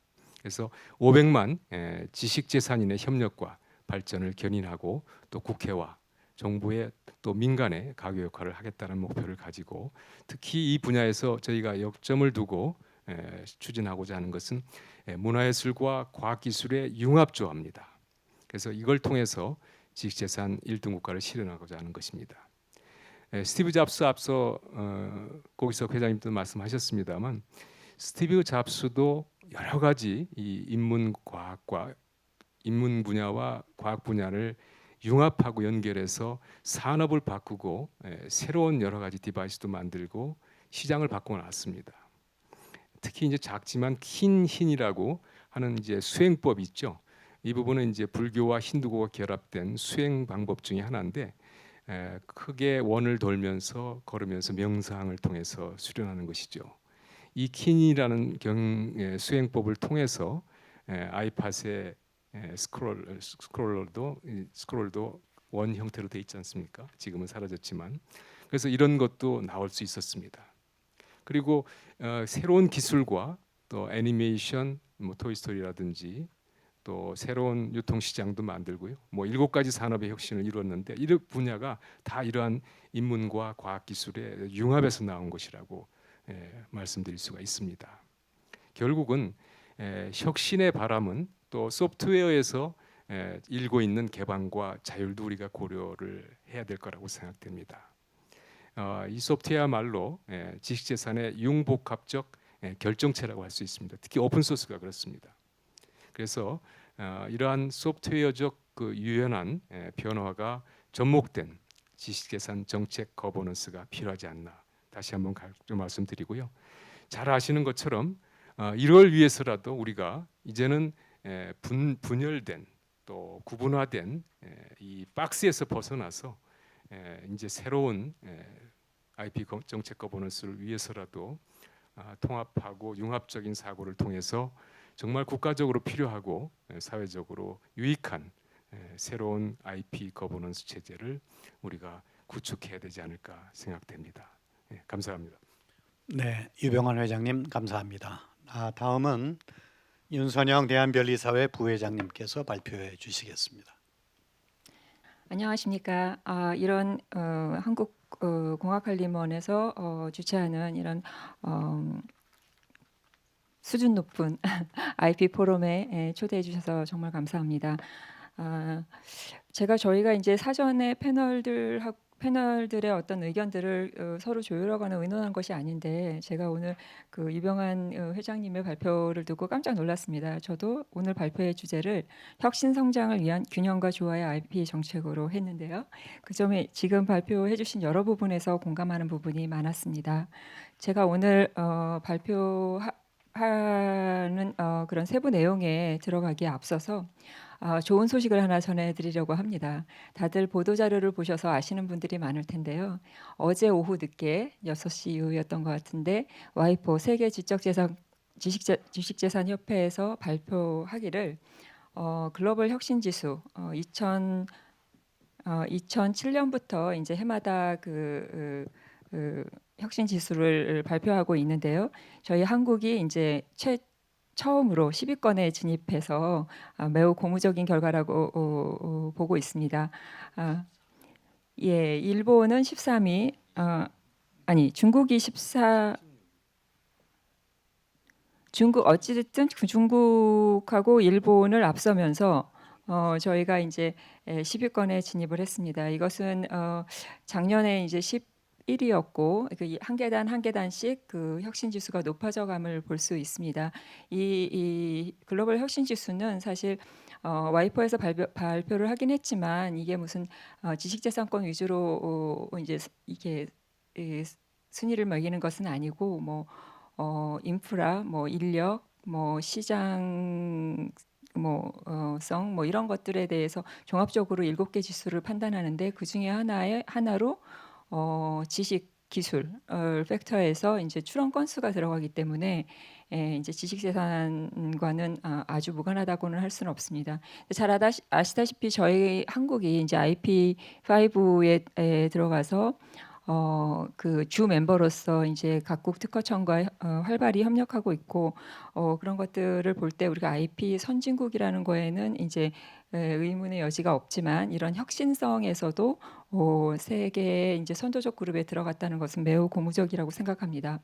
이제 구체적 내용으로 들어가서 저는 이제 그 뭐 어떤 특별한 새로운 거라기보다는 기존에 이제 앞서 발표해 주신 우리 고기석 회장님의 어떤 발표문 그리고 앞서 패널들 의견에 이제 뭐 많이 찬성하는 부분이 많고 다만 이제 놓쳐서는 안 되지만 당연한 그런 것들을 몇 가지만 지적을 해보도록 하겠습니다. 먼저 이제 그 거버넌스라는 것은 그 우리가 학문적으로도 많이 쓰이고 하지만 개념 자체가 사실 명확하지는 않은 것 같습니다. 근데 제가 정의하기로는 새로운 IP 정책 거버넌스라면 일단 그 모든 과정에서 개방성, 다양성, 투명성, 공정성이 확보돼서 여러 그 이해 당사자 간의 그런 어떤 민의랄지 이런 것들이 모두 협의돼서 잘 조화롭게 그래서 정부와 함께 논의해서 정책이 결정되고 시행해 나가야 할 것 같습니다. 그리고 그래서 이 표는 이제 기술 패러다임에 따른 지식재산 패러다임의 변화를 나타낸 건데요. 이거는 이제 한국공학한림원에서 작년 초에 내놓으신 그 혁신 기술의 동력을 그 지식재산권으로 보고 정리하신 보고서가 있는데 거기에 굉장히 잘 정리가 돼 있어서 그 표를 인용했습니다. 이 표에 보시면은 이제 산업혁명이 진행됨에 따라서 그 굉장히 새로운 기술들이 나왔고 그거에 따라서 특허 패러다임이 바뀌어 왔습니다. 그런데 이제 반복되는 패턴이 뭐냐면 새로운 기술이 오면 그 새로운 기술이 나타나는 것을 특허 제도에 편입시키기 위해서 굉장히 어떤 특허를 강화하고 강한 특허 보호를 강화하는 측면으로 프로페이턴트 정책이 이제 시행되어 왔습니다. 한동안 그렇게 가다가 이제 특허권의 남용 이슈가 이제 제기되면서 또 이제 조금 약간 특허권의 그런 어떤 약화시키는 그러니까 강화 축소라는 이 패턴을 좀 반복하고 있습니다. 그런데 이제 최근의 논문들을 살펴보면은 강한 특허에서 혁신이 이루어졌냐? 사실 그 반대의 증거들은 너무 많은데 강한 특허에서 혁신이 이루어졌다는 증거는 사실 명확하지 않습니다. 오히려 약한 특허 정책에서 혁신이 이루어진 예는 사실 많이 볼 수 있습니다.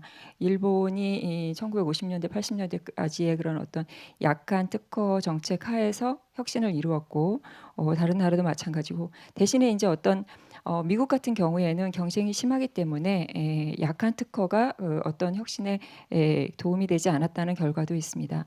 그래서 이제 저희가 우리 4차 산업혁명을 이제 시작점인지 아니면 이게 뭐 중간점에 와 있는지 모르겠으나 지금 이제 아주 빠른 기술의 혁신을 이루고 있습니다.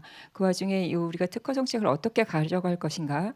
지금 이제 그러니까 글로벌리 모두 다 강한 특허를 외치고 있고 보호를 강화해야 되고 그다음에 AI니 빅데이터니 이러한 새로운 기술을 특허 제도에 편입해서 강하게 보호를 해야 하고 그러한 어떤 혁신의 동력을 부여해야 한다는 의견이 지배적인 것 같습니다. 그런데 이제 우리가 그런 어떤 프로페이턴트 강한 보호 또 그 다음에 특허권 남용 이런 어떤 반복적인 패턴을 계속할 것인가에 대해서는 조금 의문이 들 수가 있습니다. 어떤 앞서 발표하신 그 패널분께서도 말씀하셨지만 이 AI나 빅데이터나 이런 것들은 그 기술의 발전 속도가 매우 빠르기 때문에 특허의 그런 어떤 긴 보호 기간이 필요할지 뭐 이런 것들 특허 제도에 편입하는 것이 반드시 맞는지 이런 것들에 대한 심층적인 논의가 필요하다고 보고 있습니다. 그래서 특허권자만 보호하는 것이 사실 특허 정책이라고 보지는 않고 특허권자 이외의 공중의 자유 실시랄지 아니면 자유로운 R&D 혁신 방안을 구축하는 것도 지식재산 분야에서 해야 할 책무 중에 하나라고 보고 있습니다. 산업혁명의 그 어떤 정책에 있어서도 사실 패턴이 여러 가지로 있을 수가 있는데 미국이나 그 독일 같은 경우에는 민간 기업 위주로 진행이 되어 와서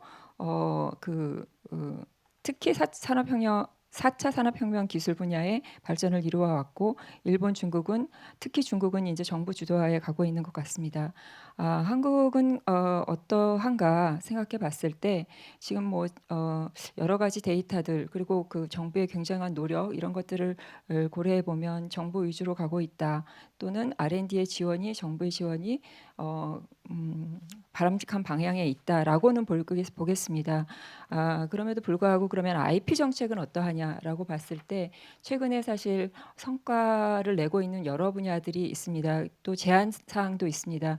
뭐 예를 들면 IP 금융 같은 것들인데 그런 것들이 이제 정부 위주로 공적 자원을 투입해서 진행하는 것이 맞는지 거기에 어떤 다시 또 이렇게 개선점이나 아니면 재고해봐야 할 부분은 없는지에 대한 그런 고려도 해보아야 할 것으로 보입니다.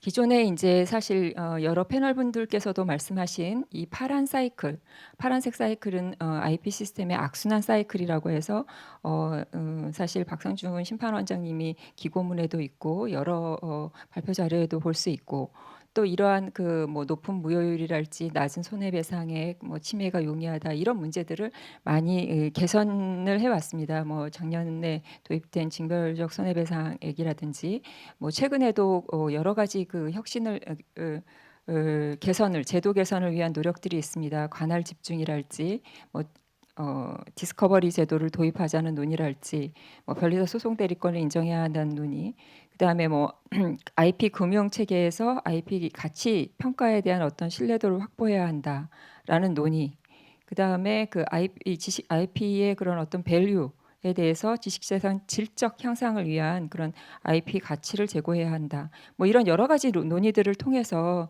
우리가 IP 정책을 좋은 방향으로 실현하고자 하는 노력이 있지만 이러한 여러 가지 이 지식재산 관련 이슈를 국가적 아젠다로 하는 데에는 미흡한 점이 있었다 해서 오늘의 이 자리를 마련해 주신 것 같습니다. 그래서 지금 이제 국가지식재산위원회의 위상이라든지 어떤 그 통합된 어떤 정부 부처에 대한 논의는 앞서 패널 분들께서 많이 논의를 해주신 것 같습니다. 일단은 보시는 바와 같이 특허청 시간상 제가 좀 빠르게 말씀을 드릴 수밖에 없는데요.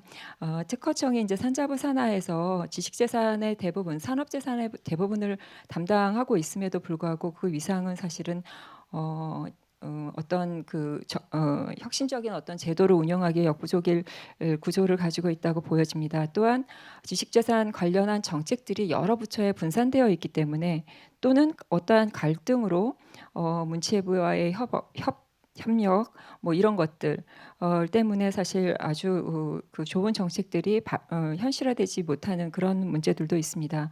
또 IP 지식재산 생태계에는 오래된 그런 갈등 요인들이 많이 있습니다. 이런 것들도 어떤 정부 차원에서의 해결 방안으로 거버넌스의 기본 지침으로 삼아야 될 것이라고 보여집니다.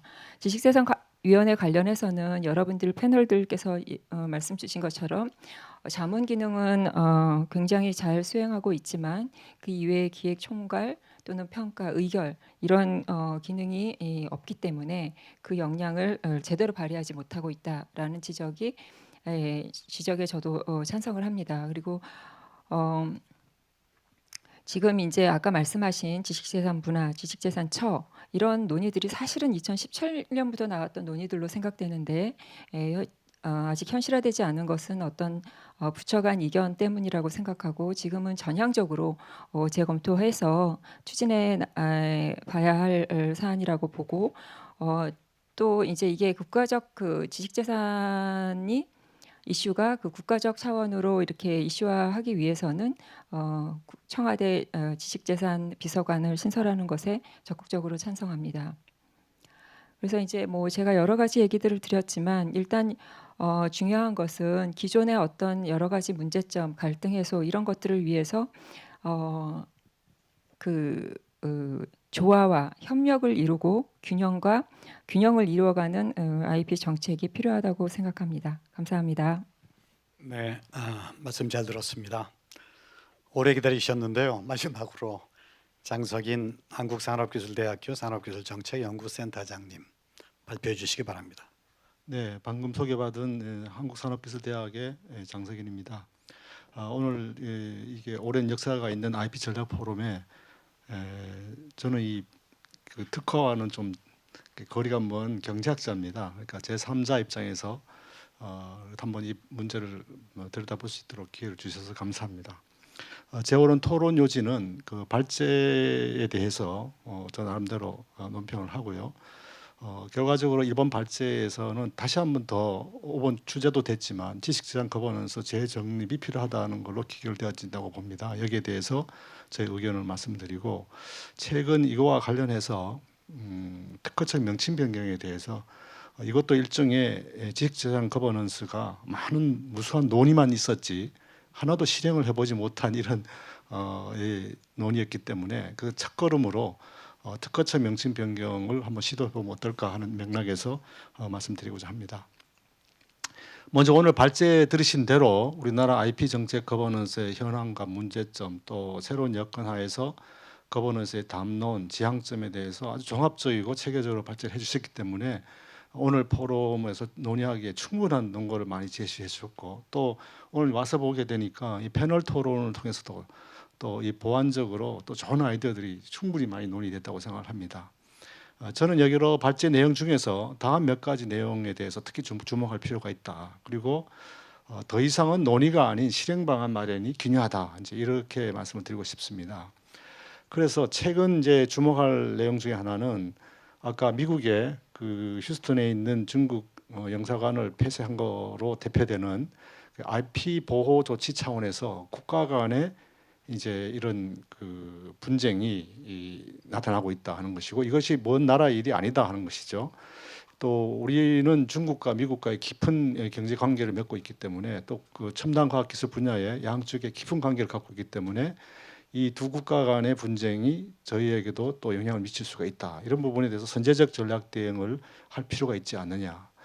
또 두 번째는 이제 그 AI에 의한 창작 발명이 나타나듯이 또 우리 소프트웨어 유병한 회장님께서도 말씀해 주셨지만 뭐 전혀 새로운 이 지식재산권에 대한 문제가 나타나고 있고 또 4차 산업혁명 분야의 기반 기술들의 발전과 융합 또 그로 인해서 나타나는 신지식재산 등에 따라서는 종전의 이 특허청 차원이나 또 개별 부처 차원에서의 미션 수행 차원에서의 대응으로는 좀 부족한 거 아니냐. 국가 차원의 지식재산 확보 또 활용 이런 차원에서 전략적 대응을 이래 미룰 수는 없는 상황이다. 이렇게 이제 보여집니다. 그리고 또 발제에서 지적하신 것처럼 리비 법칙에 따라서 현재 여러 패널께서도 많이 이야기해 주셨는데 IP 정책 거버넌스의 미흡 문제가 앞서 그 그림에서 보여주셨던 것처럼 물을 채워도 이 거버넌스가 이렇게 새는 물로 새버리면 아무리 채워도 다 빠져버리는 이런 문제가 이제 결국 생기는데, 오늘 마지막에 윤선영 부회장님께서 말씀해주신 IP 그 선순환 구조 속에서 악순환 구조가 자꾸 되풀이되는 부분 쪽이 바로 그게 이 가버넌스의 미흡이 아니었나 이렇게 생각합니다. 그래서 이제 이런 내용들을 종합해 보게 되면 제대로 된 IP 정책 가버넌스 재정립 문제는 실용성 있는 지식재산 정책 수립과 제도 구축에 앞서서 무엇보다도 우선적으로 해야 될 선결 과제다. 근데 제가 오늘 와서 알게 된 거지만 이제 이 지식재산위원회가 국가 차원에서 대응이 된 것이 이제 2011년이라 벌써 10년이 지나긴 했는데, 뭐 다른 부처나 다른 기구에 비해 보면 아직은 이제 초년생이라고 볼 수가 있는데, 또 다르게 보면 또 적지 않은 시간이 지났다고 볼 수가 있는 것이죠. 그래서 이제 이 재정립에 관해서는 앞서 발제에서 많이 논의를 하셨지만 특허청 명칭 변경 시도와 이를 둘러싸는 관련 부처 간의 반론, 또 이렇게 표현하셨습니다. 담론과 상상, 기대와 희망, 그리고는 현실의 벽에 부딪혀서 그냥 제자리에 머물고만 현재의 논의 수준이다, 이렇게 말씀하셨고, 현행 그래도 움직여가고 있는 IP 거버넌스에 있어서도 그 상위 기구들의 조정 기능이라든지 통합 기능 것도 제대로 역할을 못하고 있다, 이렇게 봤을 때 다시 한번 강조되는 것이 이제 지식재산 거버넌스의 재정립이 기묘하다 하는 거로 볼 수가 있겠습니다. 그래서 제가 이 거버넌스 하지만 한번 사전적 정의를 한번 살펴봤습니다. 깜짝 놀란 것이 이 가버넌스의 사전적 정의는 행정 공동 목표 달성, 우리로 치면 지식재정 강국 달성. 조금 전에 아까 말씀하신 우리 그 윤 회장님의 말씀 표현에 의하면 지식재산 1등 국가 실현, 이런 공동 목표죠. 이런 공동 목표를 두고 주어진 자원하에서 모든 이해 당사자들이 책임지고 투명하게 의사결정을 수행할 수 있는 제방 장치다, 이런 거라는 거죠. 근데 현재 지금 논의되는 IP 정책 거버넌스의 논의가 특허청의 명칭 변경에서 이야기되듯이, 혹은 지식재산청을 또 만들자, 혹은 새로운 기구로 통합해서 만들어내자, 이런 논의처럼, 이게 또 이제 발제자께서도 올바른 그릇에 올바른 내용을 담자 하는 부분인데, 이게 놓치고 가고 있는 것이 뭐냐 그러면, 지식재산 강국을 달성하는 것에 대한 정확한 국가적인 컨센서스가 이루어졌느냐. 졌다면 행정부처나 민간이나 특허 참여자나 사용자나 활용자나 발명자나 모두가 사실 공동 목표를 두고 서로 어떤 역할을 해야 될지 하는 부분에 대해서 이렇게 접근해서 가장 효율적인 기구가 뭐냐, 이렇게 따져봤을 때 어떤 기구냐, 어떤 거버넌스냐, 이렇게 이제 이야기할 수가 있거든요. 그런데 지금은 대개 보면 아직도 우리 부처가 주도권을 잡아야 된다든지, 또 이래저래 분할을 해서 하도 안 되니까 그냥 컨트롤 타워를 만들어서 통합해서 뭔가를 해야 된다, 이제 이게 자꾸가 되풀이되고 있다 하는 겁니다. 그래서 이제 사실은 그 큰 방향으로서는 정말 제대로 말씀해 주셨다고 봅니다. 올바른 그릇에 올바른 내용. 그런데 이제 이미 발제자께서 이제 이야기하고 계시듯이 이상론에 치우쳐서 현실의 벽을 넘지 못하는 우를 범하지 않아야 되기 때문에 이 보다 현실적인 대안이 뭘까 하는데, 지금 제가 이제 그 발제에서 지향점으로 7가지 말씀해 주신 첫 번째 부분에서, 또 우리 유병한 회장님께서도 민간기구지만 사실은 산업재산권과 저작권 또 신지재권을 모두 포괄하는 통합적 행정조식, 이렇게 제시하시는데, 저는 이게 우리 부처 현실과 우리 부처 관행과 또 그동안에 쭉 이루어졌던 여러 가지 내용을 봤을 때, 이건 아직도 여전히 이상론적 거버넌스의 지향점이 아닌가, 이렇게 생각됩니다. 우리나라는 R&D에서 보시듯이 R&D도 원래 통합하면 가장 좋은 거지 않습니까? 그런데 도저히 통합이 안 되는 구도거든요. 그럴 경우에는 결국은 서로 역할을 인정하고 분리해서 상호 보완적으로 가게 되고, 부처 레벨에서는 그런 이제 분할적으로 진행이 되지만, 저는 오늘 국가지식재산위원회라든가 그 상위기구 BH나 상위기구에서는 이걸 통합 조정하라고 있는 기구거든요. 더 단적으로 통합 조정하라는 기구를 잘 하기만 하면 되는 겁니다, 사실은. 근데 그게 안 되다 보니까 일단 다 모아놓고 보자, 이렇게 되는 것인데, 이게 이제 이상적으로는 좋지만 현실적으로 가능할 것인가 생각했을 때 좀 어렵다, 이렇게 저는 봅니다. 그래서 이런 거버넌스 논의에 있어서 우선 한번 거버넌스 논의에서 그치지 말고 한 가지라도 한번 실천해 보자. 그 관점에서 저는 이 특허청이 최근에 이제 시도하고 있는 그 지식재산청 혹은 지신처 뭐 이런 혁신청 뭐 이런 식의 그 명칭 변경하라는 내용을 봤을 때 저는 거기에 부합해서 특허청이 뭘 하려고 무슨 내용을 담기 위한 그릇으로서 특허청이 아니라 지식재산청을 말하나 하는 관점에서 저를 봤습니다. 그런 시대적 변화에 부응했고 그다음에 국내 발명과 혁신기업의 특허 보호라는 기본적인 고유 업무가 있지만 거기에 대해서 오늘 여러분들이 말씀해 주셨던 새 시대의 새로운 패러다임 부분 쪽은 특허나 뉴 아이디어나 저작권의 보호뿐만 아니라 그것을 효과적으로 활용하는 확산시키는 부분 쪽에 포인트를 두고 있기 때문에 국내 기업에 이제는 기술 주권 확립 차원에서 좀 접근하고 있는 게 아닌가 이렇게 보여집니다. 이뻐서가 아니라 그 내용적으로 그렇다는 것이죠. 그리고 이것이 기술 주권 확립에 그치는 것이 아니라 이어지는 산업 경쟁력 강화하고도 연결돼서 이게 경제 발전으로 이어지고 혁신 성장으로 이어지고 지속 성장으로 이어질 수 있다는 것이죠. 이런 맥락에서 이 지식재산 부분 쪽의 명칭 변경에 대해서 정말 국민과 기업들이 부담 없이 다가가고 열심히 투자하고 또 자유롭게 활용할 수 있도록 하는 차원에서 특허청의 지식재산 명칭 변경을 한번 검토해볼 필요가 있다는 것이고요. 이것은 앞서 발제하신 나의 아무리 못해도 이거는 해야 된다고 하지만 저는 특허청이 10년 전에 태어났기 때문에 또 잘합니다. 중학생이 되고 고등학생이 되면 거기에 걸맞은 옷을 입혀야지 아직도 계속 새 아기 옷을 입혀놓거나 아예 다시 통합해서 새롭게 태어나게 하면 다시 또 아기가 되는 거지 않습니까?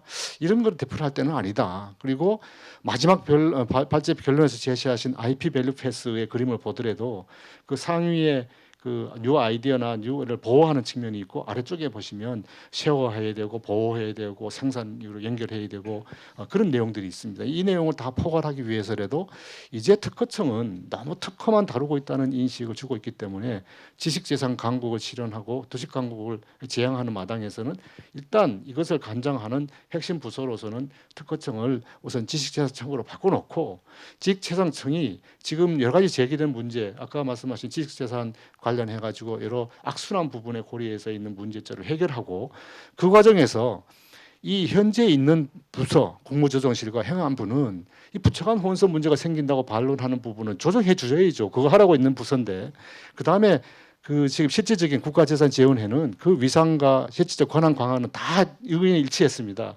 의견을 강화해서 첫 번째 컨트롤 타워로서 특허청 명칭 문제 변경을 첫 안건으로 다뤄서 스마트하게 해결하자 이거죠. 그렇게 했을 경우에 저는 이 거버넌스 논의가 실행 차원으로 접어든다 이렇게 생각합니다. 이상입니다. 네, 수고 많으셨습니다. 오늘 시간을 아주 거의 이상적으로 잘 맞춰주신 것 같습니다. 앞으로 한 25분 정도 시간이 있겠는데요. 우선 사전에 사무처에서 받은 질문이 7가지가 있었고 실시간 질문으로 저희가 6개를 받았습니다. 그 중에서 우리 발제자님이나 또는 패널 토론자께서 이미 말씀하신 분들은 좀 스킵하고 중복이 안 되는 범위 내에서 답변을 좀 듣도록 하겠습니다. 먼저 결국 지식재산 가버넌스라고 하는 것이 궁극적으로는 우리나라의 기업가 정신을 고취하는 데 있어서 또 중요한 인프라가 될 텐데 그런 제도적인 측면에서 어떤 견해가 있으신지 고기석 회장님께서 답변을 좀 해주시죠. 기업가. 예, 백 위원장님 감사합니다. 우선 제 발제가 많이 부족했음에도 이 패널 분들이 정말 깊이 있게 생기 있게 토론해서 저도 오늘 많은 것을 사실은 배웠습니다. 질문해주신 지식재산과 기업가 정신 굉장히 어려운 문제인데 그냥 제 나름대로 간단히 말씀을 드리겠습니다. 저는 기업가 정신 그러면은 왠지 성공이라는 단어보다는 실패라는 단어가 제 머릿속에 먼저 떠오릅니다. 중국의 속담을 보면 제가 정확히 기억하는지 모르겠는데 실패는 넘어지지 않는 것이 안 넘어지는 것이 아니라 일어나는 것을 포기하는 것이라는 말이 있습니다.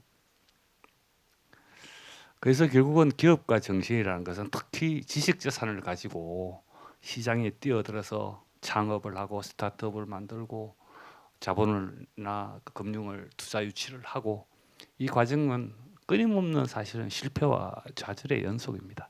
그리고 우리가 영화나 소설로나 뭐 이렇게 스토리상으로는 스티브 잡스나 빌 게이츠나 뭐 그 아마존의 그 제프 베이조스나 아니면 그 테슬라의 누구죠? 일론 머스크, 그다음에 그 페이스북을 만든 그 마크 저커버그 이런 사람들 막 애들한테 위인전을 사줍니다. 자기 애들한테 사주는데 막상 대학 가서 나도 엄마 대학교 중퇴할래 그러면 얼마나 많은 부모님들이 흔쾌히 그래 라고 하실런지 우선 저부터도 자신이 없습니다. 그래서 우선 저는 우리 그 아이들의 성장과 교육을 바라보는 우리의 눈높이부터 좀 바꾸자는 제안을 하나 드리고 싶고요.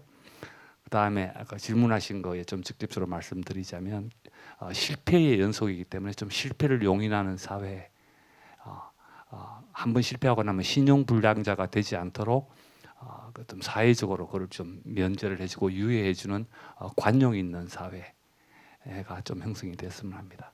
정부 정책적으로는 그런 IP를 중심으로 투자 연구개발을 했을 때 각종 세제 지원이나 그다음에 IP를 가지고 기업 소득을 올렸을 때 거기에 대해서는 좀 그 기업 소득세를 좀 조금 깎아주는 그 특허 박스, 패턴트 박스 제도라든가, 그다음에 IP 관련 그 전담 직원들을 고용을 했을 때 그 고용에 관해서 정부에서 주는 인센티브 이런 것들은 중소기업이나 스타트업에 적극적으로 지원을 해주고 또 우리 부모들 저 자신부터 우리 아이들의 성장과 교육에 대한 철학을 조금 바꿔 나가서 위험을 선택할 수 있는 아이가 더 용감하고 현명할 수 있어. 그런 아이들이 위인의 스토리를 쓰는 거야 라고 따뜻한 눈으로 바라보는 사회가 된다고 하면 저는 그 지식재산을 통한 그 기업가 정신이 우리나라에서도 활짝 꽃필 것이라고 기대를 합니다.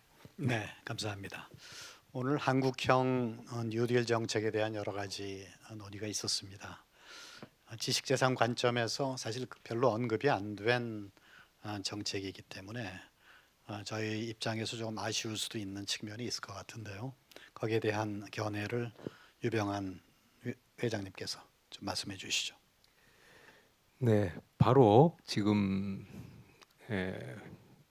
말씀해 주신 것처럼 한국형 뉴딜 정책을 정부가 4차 산업혁명의 어떤 대응 전략으로서의 어떤 국가 브랜드로 잘 마련해서 내놓았습니다만 여기에는 지식재산이라는 용어도 또 구체적인 과제도 보이지 않습니다만 실질적으로는 여러 요소의 국가 지식재산의 그 베이스가 작용하고 있다고는 생각이 됩니다. 그렇기 때문에 사실은 우리가 새로운 그 IP 거버넌스가 어떤 형태로든지 필요한 이유이기도 하다고 생각합니다. 아시는 것처럼 앞서 김원호 회장님께서 디지털 뉴딜 분야에 대해서 말씀을 좀 해주셨습니다만 한국형 뉴딜 정책은 디지털 뉴딜 여기에 12개 과제에 한 58조죠. 또 그린 뉴딜에 한 8개 과제에 73조. 또 사회 안전망 강화에 8개 과제에 28조. 총 28개 과제에 160조 정도가 투입될 예정입니다. 그리고 그 중에서 이제 여러 가지 과제 중에서 파급력이 큰 10대 대표 과제를 별도로 엄선해서 이제 집중 관리하겠다는 것이죠. 데이터 댐 같은 것이 디지털 뉴딜 사업의 어떤 그 대표적인 과제이기도 합니다. 그런데 그 아시는 것처럼 이 10대 대표 과제는 물론 뭐 데이터 개방이라든지 또 전 산업 분야에 있어서의 5G와 AI의 융합, 또 지능형 정보의 구현, 또 교육 의료 환경의 디지털 전환, 사회 기반 시설의 디지털화, 이런 모든 디지털 과제의 뉴딜의 성공적인 구현을 위해서라도 또 새롭게 제기되고 있는 지식재산 경쟁, 국가적인 경쟁 체제 하에서는 이 지식재산에 대한 근본적인 고려가 당연히 필요하다고 생각됩니다. 앞서 말씀드린 디지털 뉴딜의 핵심이라고 할 수 있는 소프트웨어 산업 정책에 대해서도 여기에 구체적으로 다 포함되어 있습니다만, 이 지식재산 관련 문제는 오히려 전체적인 정부 컨트롤 타워가 사실은 작동을 안 하기 때문에 구체적 과제로 저는 선정되기는 좀 어려웠지 않나 생각이 됩니다. 그렇기 때문이라도 여러 가지 의견을 수렴을 해서 이 지식재산에 대한 정책들이 좀 더 구체화되고 세부 과제들이 이행이 되는 과정에서 심각하게 고려되고 논의됐으면 하는 생각입니다. 특히 기술 경쟁 패권에서 패권 경쟁에서 우리 대한민국이 살아남기 위해서라도, 또 새로운 인프라 구축과 산업이 변화되기 위해서라도 이 지식재산에 대한 논의는 오늘 이 토론회에서 논의된 것처럼 절대적으로 필요하지 않나 생각됩니다. 고기소 회장님도 비슷한 말씀을 주셨습니다만, 우리 앞에 놓인 벽, 그것이 이제 앞서 말씀하신 여러 이제 현재 상태에서의 IP 분야에 있어서의 고려해야 될 문제를 지적을 해주셨는데요. 그 벽이라는 것이 우리가 넘어가려고 하면 눈앞에 가로막혀 있는 큰 장애가 되겠지만, 그것이 눕혀진다면, 벽이 눕혀진다면 우리가 또 새로운 세계로 넘어갈 수 있는 다리가 될 수 있지 않나 생각이 됩니다. 현실적으로 어려움이 있겠습니다만 정말 중지를 모아서 우리가 주도적으로 이 새로운 뉴딜, 한국형 뉴딜에 부합하는 IP 전략을 구체화할 수 있도록 힘을 모았으면 좋겠습니다. 감사합니다. 네, 질문 중에서 그 기술 탈취, 기술 유출 관련되는 질문이 몇 가지가 있었습니다. 그걸 한꺼번에 묶어서 좀 말씀을 해주시면 좋겠네요. 특히 중국으로의 기술 유출이 최근에 뭐 어제 오늘 문제는 아닙니다만은 특히 엊그저께는 중국에서 아주 공개적으로 중국 기업들이 한국의 반도체라든지 2차 전지 전문가들의 헤드헌팅을 제안을 하고 있는 걸 보면은 역시 중국과의 문제가 간단치 않아 보입니다. 여기에 대한 나름대로의 우리 대책이 지제적인 측면 또는 국가 산업 정책 측면에서 어떤 대책이 있을지 장석인 교수님 좀 말씀해 주시겠어요? 네, 그 사전 질문에도 그 포함이 좀 돼 있었고요. 근데 지금 현재 그 이 특허 대중국 특허 문제로 또 정리를 할 수가 있을 텐데, 이게 좀 퇴직자라든지 혹은 이제 헤드헌팅을 당해서 중국에 가 있는 우리 고급 첨단 기술 분야의 기술자들이 국내 기술을 자연스럽게 이제 이전시키는 게 아니냐, 유출하는 게 아니냐, 이런 문제가 있을 수 있는데요.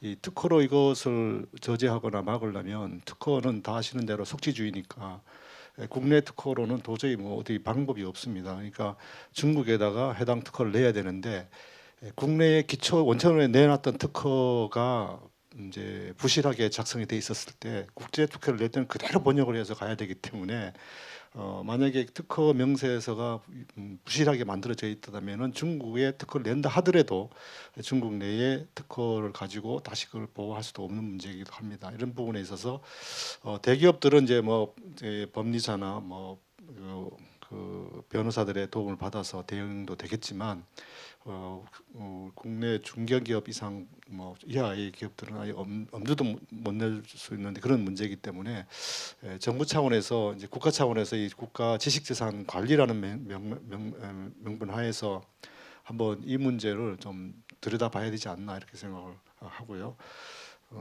그다음에 기본적으로 저희들이 아까 앞서 우리 윤선영 부회장님도 말씀하셨지만, 국내에서의 특허가 뭐죠?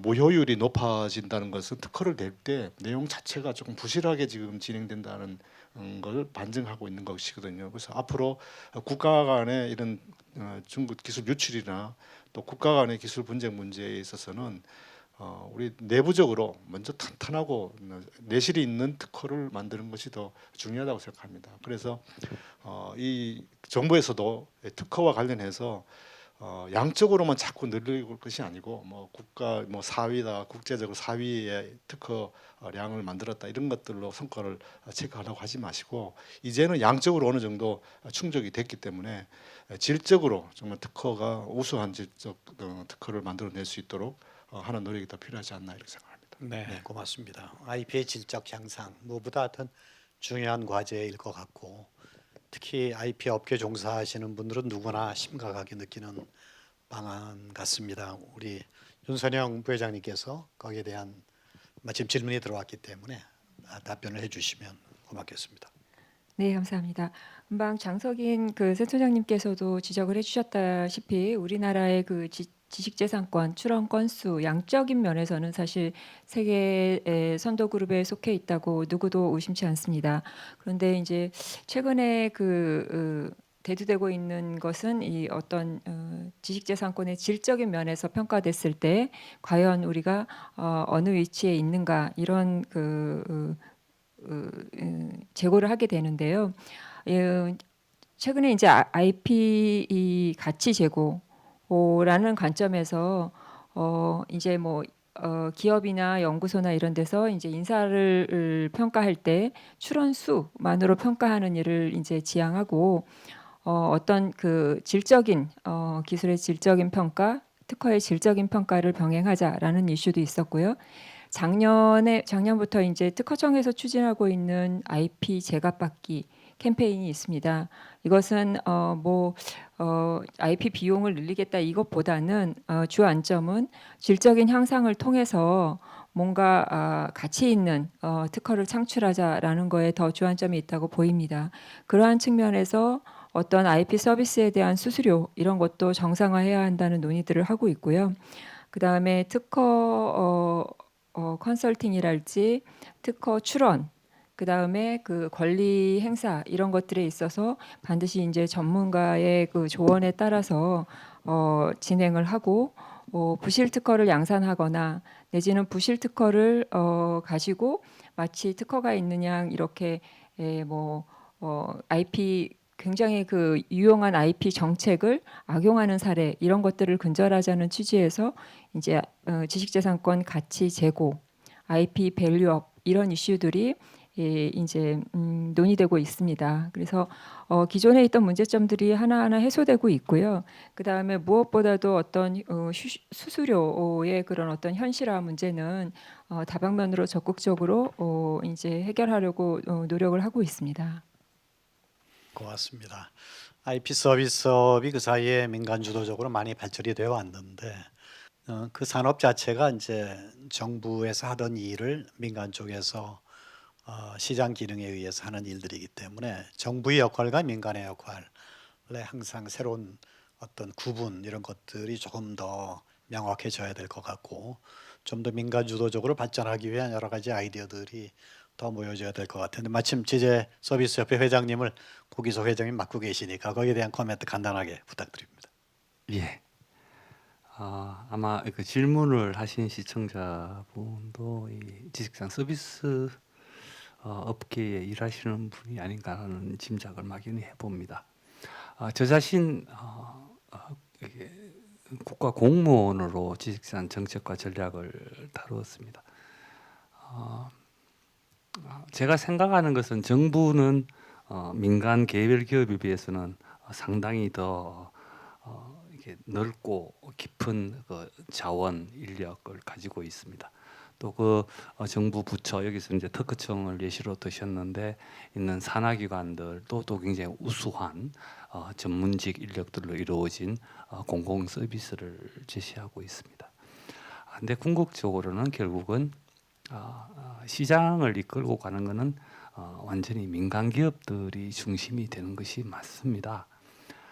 이제 부처나 산하 공공기관에서 열심히 일하시는 것을 저희가 탓할 수는 없고, 또 그분들이 초기에 하셔야 될 역할의 중요성은 아무리 강조해도 지나치지 않습니다.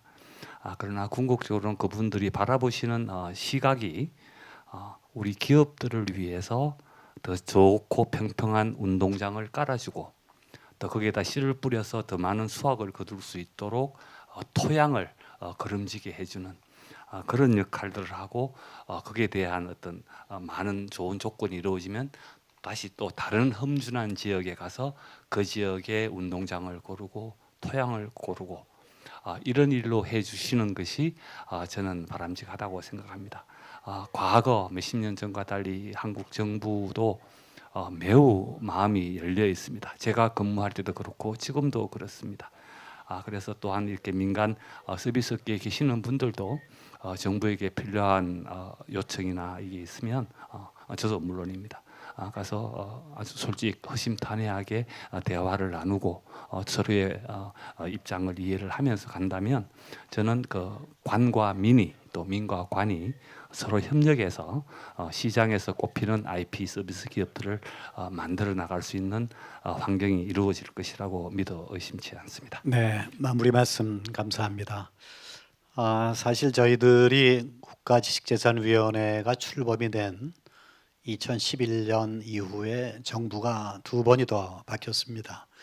근데 그 과정에서 저희들이 아쉽게 생각했던 것은 인수위원회가 구성이 되고 그 멤버들 사이에서 앞으로 우리나라의 지식재산 정책을 어떻게 끌고 나갈 것이냐 하는 그 비전이 분명하게 인수위원회 레벨에서 제시가 되지 않다 보니까 국가지재위를 비롯한 전체적인 IP의 가버넌스 체계 자체가 정립이 되지 못했던 것 같아요. 근데 이제 우리가 앞으로 1년 7개월이 지나면 또 새로운 정부를 맞을 것으로 예상이 되고, 요 다음 1년 7개월 후에 새로운 인수위원회가 구성될 때는 인수위원회의 멤버부터 소위 우리나라의 IP 정책을 큰 우리나라의 경제 문화 정책의 상위 개념으로 이걸 끌고 나갈 수 있는 가버넌스 그리고 정책의 여러 가지 얼개들을 만들어 주어야 된다고 생각하고, 그러면서 오늘 토론에서 나온 많은 아이디어들이